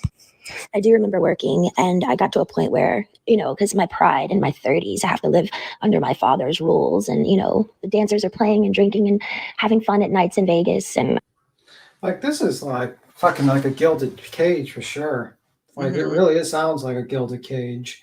Where now this guy was kind of like a piece of shit when she was growing up to her, you know, the father, and now is controlling her life. 25, can't go out, can't have friends, fucking gets humiliated by the paparazzi, by her own family.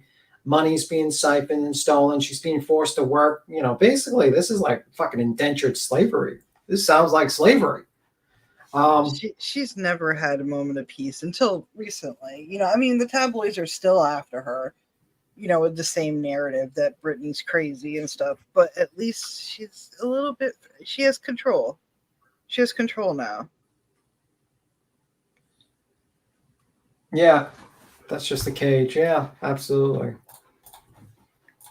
I couldn't do anything. And I remember just being like, my performances, I know, were horrible. Like, I even wore wigs, and all the dancers were doing all these nice, sexy head flip turns. And I had conditioner treatment in my hair and like these little caps over my head, and just during a whole show getting conditioner treatments just with wigs on, because I was just like a robot. Honestly, I didn't give a fuck anymore because I couldn't go where I wanted to go. I couldn't have the nannies that I wanted to have. I couldn't have cash.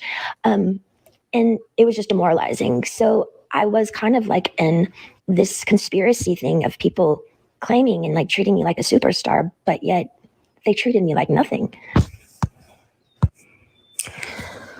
Well, for some reason, I started to get a spark back. I remember recording Glory, and for some reason, I think producing and making music. And I went to this little Spanish house, and I got the fire back in my eyes for some reason. And it was at the end of recording Glory, and my son named it. And things started kind of taking a turn because I started getting more confidence just for myself. And I think with confidence, people kind of like, oh, wait, what's going on now? Like, she's speaking up a little bit more, but it might not be particularly a good thing if I'd been quiet for 15 years. I think with confidence comes enlightenment, which makes you think better. And that's the last thing they wanted me to do, was to actually be better, because then who would be in control then? But it was really tricky. Who would get paid? That's the thing. If they're stealing all your money, who's going to get paid? Like, why do you need all these fucking people? Well, when you're sane, you know what I mean? Like, these people are just fucking siphoning out her money. Because I had to just play this role that everything was okay all the time. And I had to go along with it because I knew they could hurt me. So I'm sitting here, like, my friends all drinking alcohol and having fun in these parties, and I had no cash. I literally felt like a nun. My girlfriends from home came to visit me in a spa, and I couldn't even walk into the spa. And they had their feet doing pedicures in the water, and the 3 ices of bottles of champagnes before my show, just sitting there. And I wasn't even acknowledged by them, my own hometown friends, when they would come to Vegas. And it was just, it was demoralizing, I will say. You also have to understand it's like, 15 years of touring and doing shows, and I'm 30 years old under my dad's rules. And all of this is going on, and my mom's witnessing this, and my brother is witnessing, and my friends are witnessing it, and they all go along with it. And I'm like, how am I the one working here and doing all this, but I don't get the side things that, the good stuff, I want to be able to play. I want to be able to have fun. Like, none of it made sense to me. This is like nightmarish now. Like, this is like listening to this. That's pretty fucked up. Sounds like Michael Jackson's dad. Well, it sounds worse than Michael Jackson's dad. At least the guy actually left Michael Jackson's dad when he was in his 20s, I think. So at least they didn't talk that much. Yeah, Joe Jackson. Yeah. Yeah, like he didn't have control over Michael Jackson when he was like in his 20s and 30s. So it sounds pretty bad. This sounds pretty, like, it sounds like everyone was in on it. The friends were in on it. The family was in on it. The lawyer was in on it. The people working around her.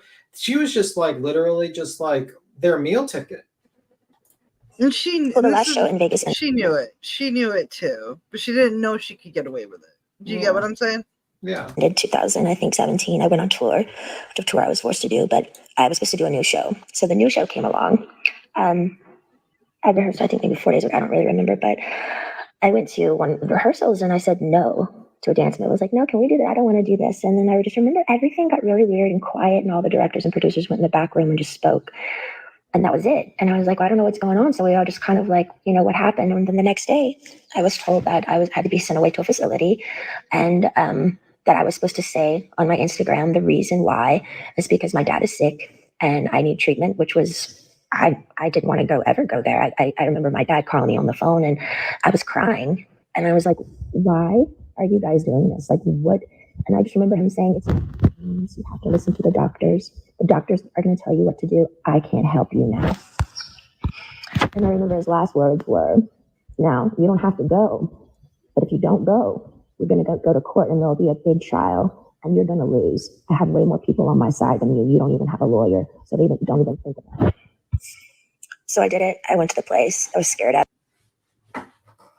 He's a fucking monster. Now you know why Wendy said what she said. Yeah, at first everybody was like, I can't believe Wendy said that. Oh my God. And now I'm going, well, I mean. I guess Wendy's right. Yeah. Not to be that asshole, I don't wish death on anybody. You know what I mean? I'm just saying, like, the anger now is justified. Like, okay. Rare exceptions, me and Wendy might be agreeing on something. Holy fuck. Fucking insane. Out of my mind. And none of it, again, made any sense of what they were doing to me. And again, I haven't wanted to share this because it's unbelievably offensive, sad, abusive. And honestly, would anybody believe me? I remember the main thing of when I was in that place, that my heart felt like it was frozen, like it was stuck inside. I wanted to scream and I wanted to get out. And I think by a needle and thread, it was the breathing peacefully inward that I missed the most. I felt like I was in a state of shock, almost like when an old person feels helpless and they're literally going through some sort of shock treatment and they can't relax their body because they don't have the answers of why they can't have their own keys to their car and put it in the ignition and walk outside, and their own security guards at every door saying they can't go, sitting down, drawing 6 galls of blood every week, weak as hell. And then calling, and my family is in Destin at my beach house.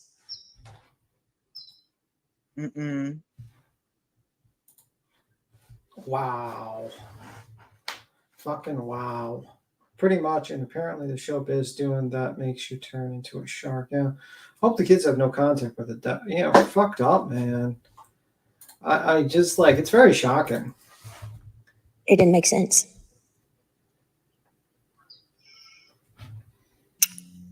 The main thing, I to this day, I kind of stopped believing in God at that time because I didn't know how they could have 40 people leave my house a day and me work from 8 to 6 at night.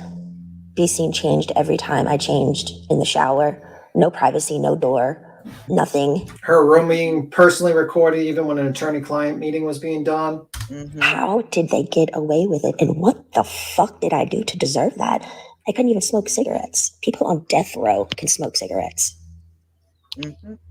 I missed my AA meetings, although I was kind of forced to go to AA. I'm not even an alcoholic. I actually enjoyed it because I thought the people were brilliant. They shared their stories just to share their story. She enjoyed AA because she was able to talk to people. Holy fuck. Yeah. And in a circle of women and men who just are trying to be better people and trying to touch other people. I missed my AA meetings. I couldn't go in. I couldn't have the keys to my car, no cash, no cigarettes, no door for privacy. It changed me, watched me change naked every day. I did work 7 days a week. No weekends were off. They monitored what I ate. From 8 to 6, I work. Sometimes at 9 o'clock, I'd be able to watch a movie.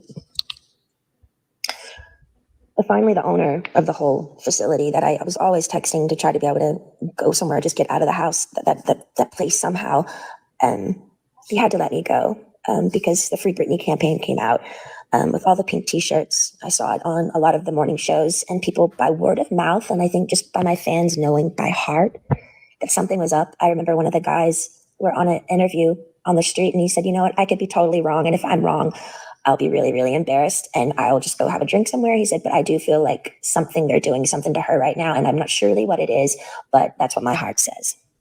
But the whole thing that made it really confusing for me is these people are on the street fighting for me, but my sister and my mother aren't doing anything. To me, it was like they secretly, honestly liked me being the bad one, like I was messed up, and they kind of just liked it that way. It's disgusting. The whole thing is just fucking disgusting. Yeah, now I realize why this fucking thing was deleted. It makes them look like complete fucking monsters. Yeah. Yeah, the owner of the facility, yeah. Otherwise, why weren't they outside my doorstep saying, baby girl, get in the car, let's go? I think that's the main thing that hurt me. I couldn't process how my family went along with it for so long. And I mean, almost half a year, you know? And their only response was, we didn't know. I'm like, I'm on the phone telling you right now, I'm here, please. Eventually, by the grace of God and praying on my knees, I left the place. But I was still scared. I was really, really scared. And from then on, I had support. I needed a lot of support. And I found 2 really, really great people that would come to my house weekly and just help me with my mind, because I didn't understand all the therapy that I had to do there. But why have therapy when it's forced and in like a militant, almost prison-like way that like is... Well, I mean, I could figure it out because it costs fucking money, and they're siphoning money at the facilities. Let me see. Well, no, I'll keep on playing. I'll just look it up. Well, you're not even all there. None of it made sense. Well, I think my strength grew because I didn't reach out to my dad anymore. And they were playing the game of ball and twist of, you know, she's going to come running back to us because, you know, we've scared her and we're the bosses here. But I didn't. I just stalled and I stalled and I stalled and I stalled. And finally, I think they just knew I wasn't going back. And I finally got a lawyer. A wonderful friend finally got me a lawyer. And he really helped me through it. To me, the thing was, I think the trauma of all of it and just the whole thing together and going down to how much effort and work and heart I put into what I did when I did work, even down to the details of how many rhinestones are going to be in my costume. Like, this is like fucking... very shocking. Like, very shocking. Let me see. I'm trying to look for the article. I'm trying to see. Let me see. And I cared so much. And they literally killed me. They threw me away. That's what I felt like my family threw me away. I was performing for like thousands of people at night in Vegas, the rush of being a performer, the laughter, the joy, the respect. I was shaking over 40 people's hands every night before a show, training weekly, 3 training sessions a week, AA meetings, therapy sessions. My dad literally, I was a machine. I was a fucking machine. Not even human, almost. It was insane how hard I worked. And the one time I speak up and say no in the rehearsals to a fucking dance move, they got pissed. I feel like the scare tactic and how badly they treated me in the end, I think they thought I was going to come begging back to work again because they thought, you know, I needed them. because they put me in an ignorant, scared state of mind to make me feel like I needed them. And if you don't do what we say, we're going to show you who's boss. I didn't play their game anymore. I got on my knees every day and I prayed. I held on like a needle and thread to some sort of existence because they had made me feel like nothing for so long. I knew in the deepest part of my core, I knew I'd done nothing wrong and I didn't deserve the way I'd been treated. I do think the hardest thing for me was I wanted to use my feet and leave and run or go somewhere. I had to be placed in a chair from like 8 to 6 every day. I couldn't take it. I talked to rabbis. I've talked to grown men about it. And they're like, we don't see how you did it. Honestly. So it says Britney Spears went before a judge in June. She bristled that she was told of being forced in psychiatric care that cost her $60,000 a month. That's how much her treatment was. $60,000 a month. And she was forced to do that treatment. Yeah. Yeah. I don't. Some say like, $48,000 to $60,000. So that's the main reason why she was forced into those facilities. At this point, I wouldn't have blamed her if she had jumped in front of. Yeah, I mean, she's alone. Her family abandoning her. Everyone's abandoned her, and basically, no one's actually helping her. And it's fucking terrible. Listening to this really gives you a perspective, like everyone in her life fucking failed her. Like, it's just fucking shocking. It seems like, everybody in her life failed her. And then people sit back and go, wow, I wonder why she's the way she is and she's a little bit crazy. Because of you, motherfucker. Because of you. And honestly, there was probably a time in my life where I sat back and I went, wow, she's crazy. Yeah. But now knowing the truth, I can sit back and be like, okay, now I get it. I would be crazy too. I would be crazy too. I don't either. And through that, I remember saying, I don't believe in God anymore. I honestly deserve an award for acting like I was okay every day. I thought they were trying to fucking kill me. I remember one time I was backstage and I needed my inhaler. And I opened up to my assistant because I had my phone with me, which I'm not supposed to have my phone underneath the stage. But I said to her, you know what I'm doing. I was talking to a guy and he wanted to just leave the country with me. We had it all set up to just leave. And it was a secret relationship. And I said, my biggest fear was, what would my dad do if I did do something wrong? What if I left the country? What if they found me? And what would they do? And I said, I feel like they would lock me up or something or really hurt me. And she looked at me and she said, are you kidding me, Brittany? Your dad would never do that to you. And I didn't even do anything wrong, and he still did it. I'm honestly more angry at my mom because I heard when reporters would call her at the time and ask questions of what was going on, she would go innocently hide in the house and she wouldn't speak up. It was always like, I don't know what to say. I just don't want to say the wrong thing. We're praying for her. I feel like she could have gotten me a lawyer in literally 2 seconds. My friend helped me get one in the end, but every time I made contact with a firm, my phone was tapped and they would take my phone away from me. And again, I get nothing out of sharing all of this. I have offers to do interviews with Oprah and so many people, lots of money, but it's insane. I don't want any of it. For me, it's beyond a sit-down proper interview. I had no contact in that place for so long, and my heart would just want to stand up in my family's faces and scream and cry and throw a tantrum and go back in time and do exactly what I wanted to do at those times. Yeah, and might even spit in their fucking faces. I mean, justifiable. Pretty justifiable. I would do more than that. I would probably. She was literally a fucking slave. Yeah. Yeah, I thought that when she shaved her head, I had no idea what happened back then, and I really wondered. The press painted her as very well. She did that because she wanted to say like "fuck you" to everyone because she wanted to like rebellion. We didn't know what was going on. We just thought, oh my god, mental breakdown. Yeah. But in reality, she was saying "fuck you" to this, "fuck you" to that. Yeah. Which I get it. I would shave my fucking head too. Why? Because the pain my family gave me, sitting me there all day and not being able to use my feet, as they watch their grandchildren run bases to base in a family neighborhood, as if I'm dead or I don't exist, honestly makes me look up and say, how the fuck did they get away with it? How is there a God? Is there a God? Giving 8 balls of blood weekly, not being able to stand up. I was so weak. And my family's at my beach house. I was scared, broken. I'm sharing this because I want people to know I'm only human. I do feel victimized after these experiences. And how can I mend this if I don't talk about it? I have an amazing song right now with one of the most brilliant men of our time, and I'm so grateful.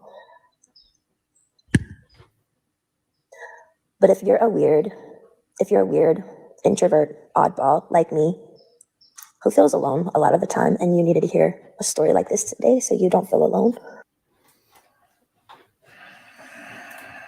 Jeez.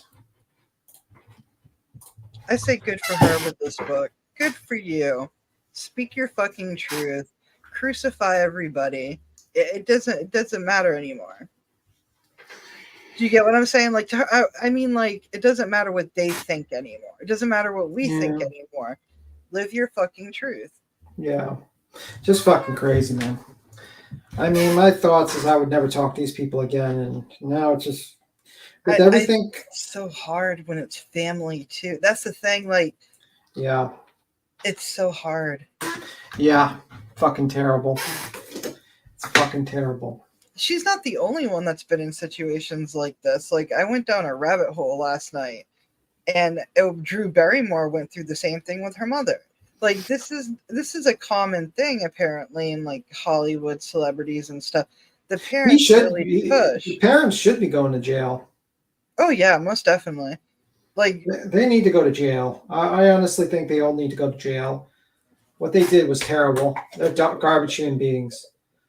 That's what I was thinking too, Tanith. I'm like, maybe in a week or two I might buy the book and, you know, and not a digital copy. I would probably be one of those people who would buy a hardcover, you know, and just read it, because it's a beautiful thing when somebody can speak their truth. I'm just sorry it happened in such a way that your family, if you don't have your family, who do you have? Yeah, she says she had a top 10 hit, yet wasn't allowed to use the restroom when she wanted. Also, her room was bugged. Her phone was bugged. The guards basically told her where to go. She was basically in prison. Thank God there's two good people in the story, though. That nurse that showed her at the facility about the Free Britney movement that motivated Britney. Good for whoever that nurse is. Good for fucking you, because you gave her the motivation. And the friend that Britney was talking about in the clip we just saw, who helped her get a lawyer, probably using her friend's phone because her friend's phone wasn't tapped. So there was at least, a couple people. There's probably more in the book, but it's just, and the lawyer knew this whole time that Britney could have changed things if she asked, but they kept her ignorant from it. Yeah. Exactly. That nurse probably, saved her life. Tony, hardcovers are all that is worth reading. Well, yeah. No, can you stop yelling at me? I just can't believe all these people victimized this poor woman. You had Justin victimizing her, her own father victimizing her own sister victimizing her own mother victimizing her, the paparazzi victimizing her, the court system victimized her, her agent victimized her staff victimized her, the guards. Like, this woman was just fucking victimized by almost everyone. And it's just, you sit there and it's like, man, the sad thing is, I think she would have been happier if she was never famous and she just lived a normal fucking life. That's a sad thing. I think she would have been mediocre. Like, do you get what I'm saying? Like, she has a God-given talent. She can sing. But sometimes money is just a curse, man. Oh yeah. I think if she wasn't rich and she didn't have famous, she could have just lived a good life. Mm-hmm. She might have had to work a 9 to 5, obviously, but she would have used her kids against her. That's the reason why she stayed in the conservatorship, so she could see her kids again. Yeah, it's just how horrible is that? Just garbage human being. Fucking garbage. The world was against her. Literally, the world was against her, and now we know. Yeah.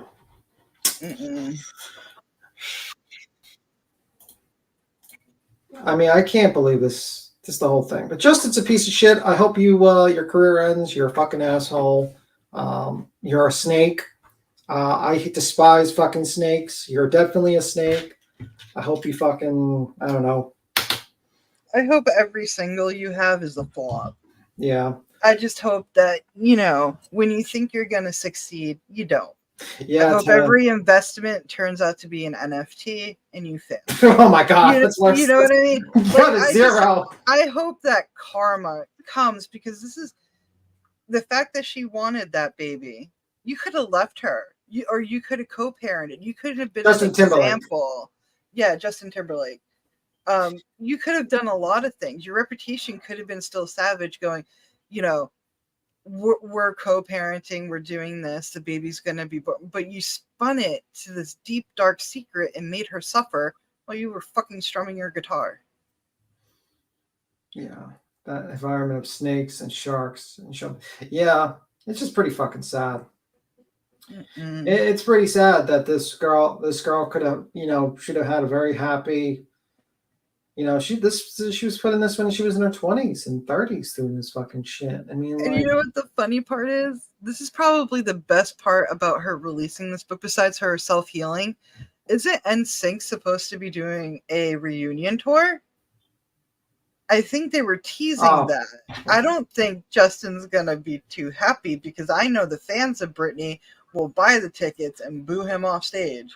Oh, the guy's always been a fucking snake piece of shit. And I used to like that movie In Time. Now I don't like that movie In Time. See, fuck that was movie. the only movie that I liked from him, was In Time. I like that movie In Time. Nah, fuck that movie. I'm fucking Yeah. not gonna watch that movie now. Fuck that. Stupid. He's not a good person. Yeah, I mean, like, I get, like, he's not R. Kelly bad, but he's still in his own. I mean, like, if he just did the whole at-home abortion thing with the guitar, that might be like, oh, he was young and he was just afraid. But it's all the subsequent shit that he did. The bashing, yeah. The bashing, the going after this woman constantly, the fucking all these things. Yeah. You know what I mean? It's like, bro, you're the one that cheated on her. You're the one that did all these fucked up things, and she was nice enough not to fucking drag you for filth. She could have easily dragged you for filth for what you did. Mm-hmm. She's doing it now, though, thankfully. Well, she's still doing it in a respectful way, which I'll give her props for, because she's still loving and caring about the people she's talking about. It's just that I would have been so much more evil. Do you get what I'm saying? Like, I would have just... So good for her for being the bigger person on telling her story, but also being the bigger person. But I'm telling you, I would have been a monster. Yeah, fucking terrible, man. Really is terrible. But anyway, that's pretty much it. You have anything else you want to add? No, that's it. That's it for tonight's show. You guys have a good one. Thanks for watching and rewatching, guys. You have a good one. Y'all have a good one and keep safe. We'll see you around. Keep an eye on the notices in the community tab.